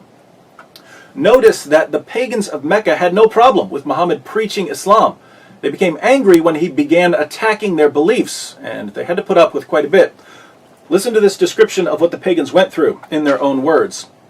"We have never seen the like of what we have endured from this man. He has derided our traditional values, abused our forefathers, reviled our religion, caused division among us, and insulted our gods. We have endured a great deal from him." Assalamu alaikum. Muhammad was condemning their beliefs and their values. He was causing division in the city. Not too extreme from a Western perspective. What's interesting is that when the people of Mecca responded in kind and mocked Islam, Muslims said, "Oh, they're persecuting us. What evil people, attacking us because of our beliefs." Double standards. One of the goals of the stealth jihad stage is to give Islam a privileged status above other religions. But Muhammad's constant antagonism towards the Meccans did lead to actual persecution. And this persecution of the early Muslim community was the best thing that ever happened to Islam. When people heard that poor, defenseless Muslims were being mistreated, they rushed to Muhammad's aid. The Christians of Abyssinia, the Jews of Medina, and various pagan groups all agreed at one time or another to protect Muslims from the mean, bigoted Islamophobes in Mecca. Now keep in mind, Muhammad was already planning to conquer all of these people. But they didn't know that. All they knew was that Muslims were being persecuted and they wanted to help. Once Muhammad and his followers had formed enough alliances and were no longer at the mercy of the Meccans, the message of the Quran suddenly changed. Partnership between America and Islam must be based on what Islam is, not what it isn't. Stage 2. Defensive jihad. When there are enough Muslims and resources to defend the Islamic community from attacks, persecution, or criticism, Muslims are called to engage in defensive jihad, fighting unbelievers who pose a physical or intellectual threat to Islam. After the city of Yathrib, now called Medina, agreed to protect the Muslim community, Muhammad and his followers left Mecca, and they were given permission to fight. Surah 22, 39 to 40. As the Holy Quran tells us, permission to fight is given to those upon whom war is made because they are oppressed, and most surely Allah is well able to assist them, those who have been expelled from their homes without a just cause, except that they say, "Our Lord is Allah." Did you catch that? According to the Quran, Muslims were kicked out of Mecca simply because they believed in Allah. We've already seen that the Meccans had no problem with Muslims believing in Allah, or even with Muslims preaching Islam. They had a problem with Muhammad mocking their religion and causing division in their city. But again, Muslims needed victim status for their protection, so I guess Allah decided to fudge history just a little. and throughout history, Islam has demonstrated through words and deeds the possibilities of religious tolerance and racial equality. Now that Muhammad had several non-Muslim groups ready to defend him, he turned to the primary tactic of stage 2, terrorism. The people of Mecca depended on the caravan trade for their survival. Anyone who had money would invest it, hoping to get back something extra to feed their families. If a caravan was robbed or didn't return, children might starve. So instead of living a peaceful life in Medina, Muhammad started attacking the Meccan caravans. Muslims launched 7 attacks against the caravans, and the Meccans never retaliated. During the 7th attack, Muslims killed a man, and they took the goods and some captives as well. The problem was that it was still the holy month when everyone agreed not to fight. Muhammad was a bit worried about this at first, but then he received Surah 2, 2:17. As the Holy Quran tells us, "They question thee, O Muhammad, with regard to warfare in the sacred month. Say, warfare therein is a great transgression, but to turn men from the way of Allah, and to disbelieve in Him and in the inviolable place of worship, and to expel His people thence, is a greater transgression with Allah, for persecution is worse than killing." Persecution is worse than killing. Yes, we killed a man during the holy month when there was a universal agreement not to fight, but you persecuted us, and that's worse. So don't you dare judge us. The Meccans had been trying to avoid war, but it was clear that the Muslims weren't going to stop attacking the caravans, and that Meccan trade and the livelihood of the city would never be safe. So the pagan tribes sent an army to protect the next caravan. Muslims attacked and defeated the Meccans at what became known as the Battle of Badr. Notice that the first real battle between Muslims and non-Muslims was a result of non-Muslims trying to protect themselves from Muslims terrorizing their trade routes. Islam has a proud tradition of tolerance. It didn't take long for Muhammad's protectors to realize that they had been duped. Muslims weren't quite the innocent victims they had claimed to be. Muhammad and his followers were far more greedy and violent than the pagans they were now attacking. But these disillusioned defenders soon learned that once you agree to support Muhammad, you don't get to change your mind. Anything other than perfect allegiance to Muhammad becomes grounds for expulsion, seizing property, enslavement, or annihilation. 3 Jewish tribes in Medina found that out the hard way. A proud tradition of tolerance. Non-Muslims also learned that no matter how much they disagreed with Muhammad's campaign of violence and intimidation, they had to keep their mouths shut. Muhammad began ordering the assassination of critics during stage 2. People who spoke out against Islam or wrote poems about Muhammad were brutally murdered. And the citizens of Medina, the very people who had invited Muslims into their city, saw their rights rapidly disappearing in the name of Allah. Tolerance, tolerance, tolerance. Stage 2, then, is characterized by defensive fighting those who attack the Muslim community in some way. What we need to get our minds around, however, is that Muslims have a much broader definition of what constitutes an attack than anything we're familiar with. Persecution and military aggression certainly count as attacks, but as we've seen, criticizing Islam counts as an attack. Backing out of alliances after you figure out Muhammad's true intentions counts as an attack. And in the defensive jihad stage, Muslims are ordered to respond to these attacks with physical violence and terrorism. Partnership between America and Islam must be based on what Islam is, not what it isn't. Stage 3, offensive jihad. When Muslims establish a majority and achieve political power in an area, they are commanded to begin offensive jihad. Once Mecca and Arabia were under Muhammad's control, the message of the Quran changed yet again. Suddenly, Muslims weren't just told to fight against aggressors. They were commanded to fight non-Muslims simply for being non-Muslims. As the Holy Quran tells us, O Prophet, strive hard against the unbelievers and the hypocrites, and be unyielding to them.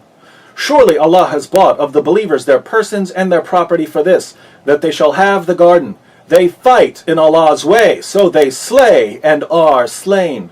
O you who believe, fight those of the unbelievers who are near to you, and let them find in you hardness. tolerance, tolerance, tolerance.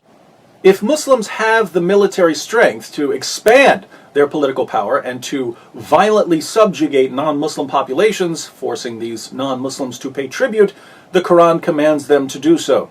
Surah 9:29.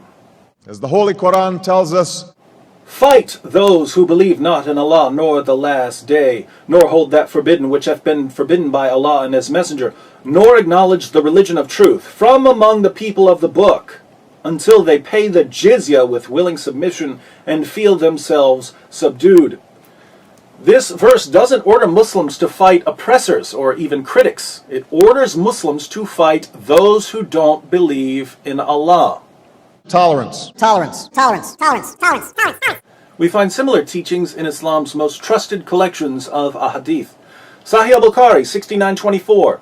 Muhammad said, I've been ordered to fight the people till they say, La ilaha illallah. None has the right to be worshipped but Allah, and whoever said, La ilaha illallah, Allah will save his property and his life from me. tolerance, religious tolerance, tolerance, religious tolerance. Sahih Muslim, number 30. Muhammad said, I've been commanded to fight against people so long as they do not declare that there is no God but Allah.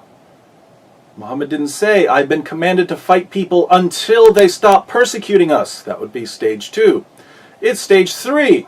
And the same guy who complained just a few years earlier that people were persecuting him because of his beliefs now says he's been commanded to fight people based on what they believe. Total hypocrisy. Religious tolerance, religious tolerance, religious tolerance. In the offensive jihad stage, Muslims can also expel Christians and Jews from lands they've been living in for centuries in order to keep certain areas that are important to the Muslim community pure. Areas such as Arabia. In Sahih Muslim 43:66, Muhammad says, I will expel the Jews and Christians from the Arabian Peninsula and will not leave any but Muslims. He won't leave anyone but Muslims. Is this a man who promoted religious diversity and tolerance? Only when he was in the minority. As soon as Muslims had control of the government, diversity and tolerance went out the window, along with the Jews and Christians. We will convey our deep appreciation for the Islamic faith, which has done so much over the centuries to shape the world. So this is the pattern that's been laid down for Muslims by their prophet. Stage 1, stealth jihad. When Muslims are too weak to fight, they promote peace and tolerance outwardly but never inwardly. They practice taqiyya, they prepare for jihad behind the scenes, they claim victim status, and they seek special privileges for Islam. Stage 2, defensive jihad. When Muslims are strong enough to fight but not strong enough to subjugate the unbelievers, they terrorize their enemies, murder critics, and look for excuses to attack other groups. Stage 3, offensive jihad. When Muslims are in the majority, they violently subjugate all non-Muslims, they strive to expand their political dominion, and they rid important Muslim lands of all non-Muslims. This is the pattern we find in the Quran, in the Hadith, and in the Muslim commentaries. Assalamu alaikum. Now, look around the world and tell me what you see. Saudi Arabia, what stage are they in? Stage 3, obviously. Massive Muslim majority. Lo and behold, if you're not a Muslim, you can't preach, you can't build a place of worship, you can't even set foot in the city of Mecca. Exactly what we would expect based on the Muslim sources. Certain places in Africa, and I'd say some areas of Europe, are in stage 2. Muslims have enough fighters and resources and alliances to fight defensively. And what do? We see terrorism. We see churches being burned to the ground or blown up in Nigeria and Ethiopia. We see no-go zones forming and critics of Islam being killed, even in Europe. Again, exactly what we would expect based on the Muslim sources. Here in America, where Muslims form a small minority of the population, what stage are we in? Stage 1. What's Islam all about, according to American Muslims? It's all about peace and tolerance. Muslims just want to be like everyone else, but racist hate mongers are attacking them because of their beliefs. That's why we should all be thankful that the government and Christians and Jews are stepping in to defend Muslims from bigots and Islamophobes, just as governments and Christians and Jews stepped in to defend Muslims during the time of Muhammad. And I consider it part of my responsibility as President of the United States to fight against negative stereotypes of Islam wherever they appear. My friends, how difficult is this to figure out? What have we discussed that a 6-year-old couldn't understand? Muslims have been using the same playbook for 14 centuries. It's in all their sources. It's as plain as day. And yet our leaders and the media just can't understand why Christians and Jews are second-class citizens in the Muslim world, or why Muslims in Europe are ready to kill over cartoons, or why Muslims in America are so desperate for victim status they'll cry discrimination when a home improvement store doesn't pay for advertising on one of the most boring shows ever. It's all right here. If someone can't understand this, I'd say he doesn't want to understand it. But we've reached a point in history when we can no longer afford to be willfully stupid. If our leaders are incapable of grasping the 3-step strategy of jihadists, they have no business leading a marching band, let alone a Western nation. Unfortunately, Muslims have been so successful in their stage 1 operations, they've convinced our leaders and the media that the only information we need when it comes to Islam is what's handed to us by terrorist-linked Muslim organizations like CARE. Bin Laden was not a Muslim leader. We're officially on our own. If we want to popularize this information, we'll have to do it ourselves. Sending this video to everyone you know would be a good start. I also think someone needs to put this material into a pamphlet so we can all pass out copies. What's this? It's a double-sided pamphlet discussing the 3 stages of jihad. Seems I've already done most of the work for you. All you need to do is go to my blog, answeringmuslims.com, click on the Jihad tab at the top, and open the 3 stages of jihad PDF pamphlet file. You can print this out, fold it up, and give it to those who need to know about jihad, which is pretty much everyone. Islam's greatest ally in the West is ignorance. Jihadists can't subjugate us through physical force, so they're doing their best to subjugate our minds. The ultimate obstacle to global jihad, then, is an informed population of free people. Wouldn't you like to be an obstacle to jihad in Sharia? I know I would. In 2012, let's make a special, freedom-sized effort to educate ourselves and others about the inner workings of the jihadist machine. In his video, 3 Stages of Islam, of Jihad, as London is reeling and the international community is reeling from the terrorist attacks again in London, which are now happening all over Europe all the time. And literally every month, Europeans are getting used to hearing about Islamic terrorism flowering on their streets. It's very interesting to listen to all these things from Gorsuch to Steve Puchinik to these interviews and the tragedies in London. And we can understand the nature of the archangel more. Why does the archangel, even with the neocons of that whole issue, why does the archangel seek to have all knowledge? Why does he seek to make us ignorant? Well, it's interesting that in the garden, Eve was tempted by the fruit of the knowledge of the tree of good and evil. It is in the end that the knowledge of good and evil, which is what Satan uses, twists it, makes us slaves to his version of reality, and then allows it to end in our demise?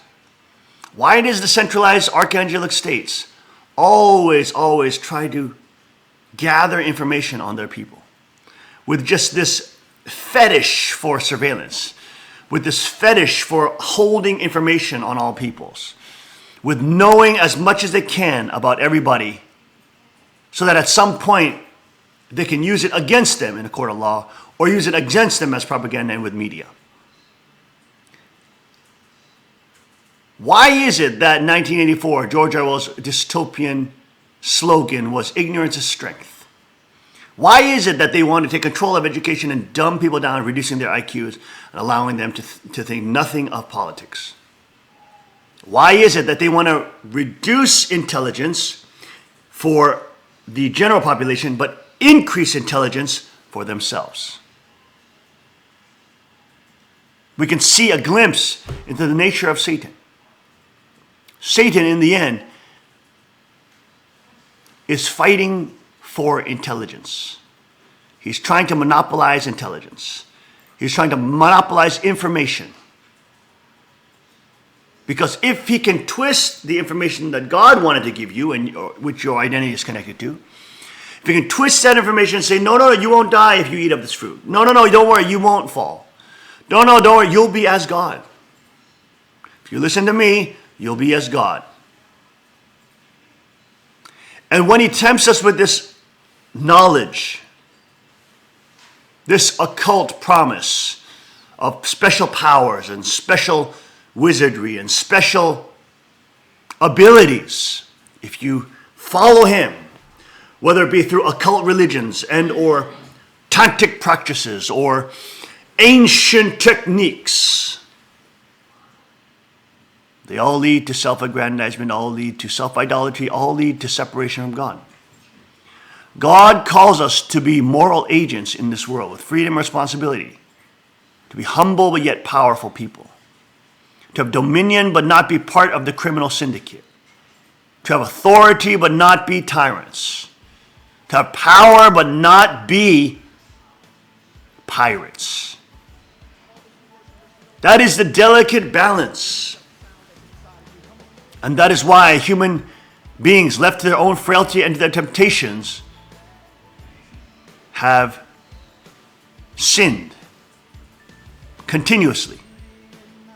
It is when God's kingdom comes that human beings are unlocked and released to live within the kingdom wherein which God protects them with the law. Where the law is geared to protect all human rights that are given to us by God, not by the archangel, but at the same time gives to us responsibility to be our neighbor's keeper and our brother's keeper, with responsibility to take ownership of our actions.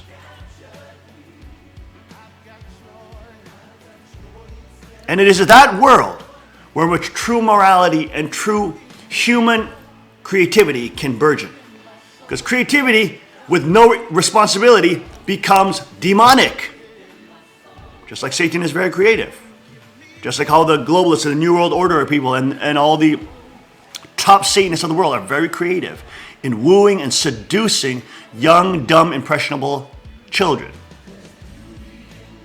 Just like the pedophile in the ice cream truck is creative in how he lures children into his van. Creativity always is not always good. It can be used for evil as well.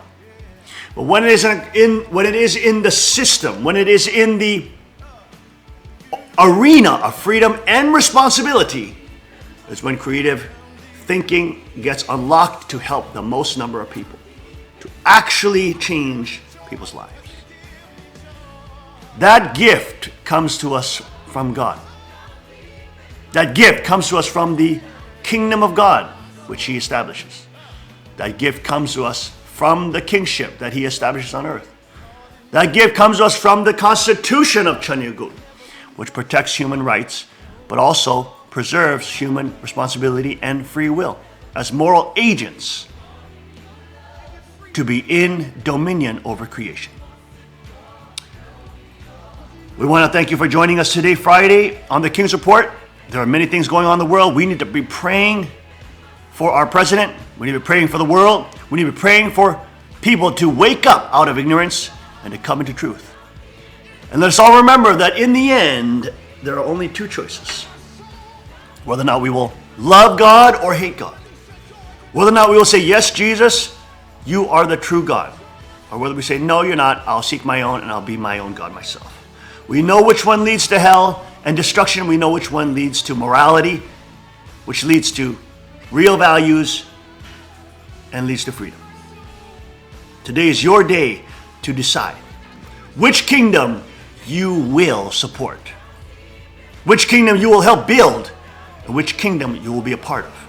They are mutually exclusive and cannot coexist within one another.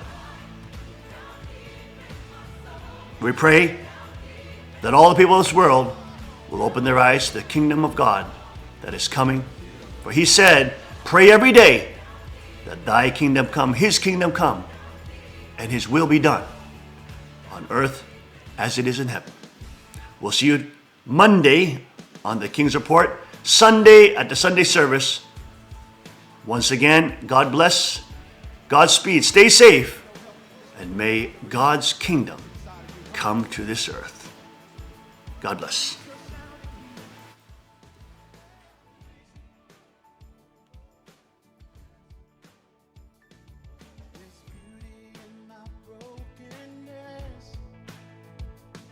I've got true love instead of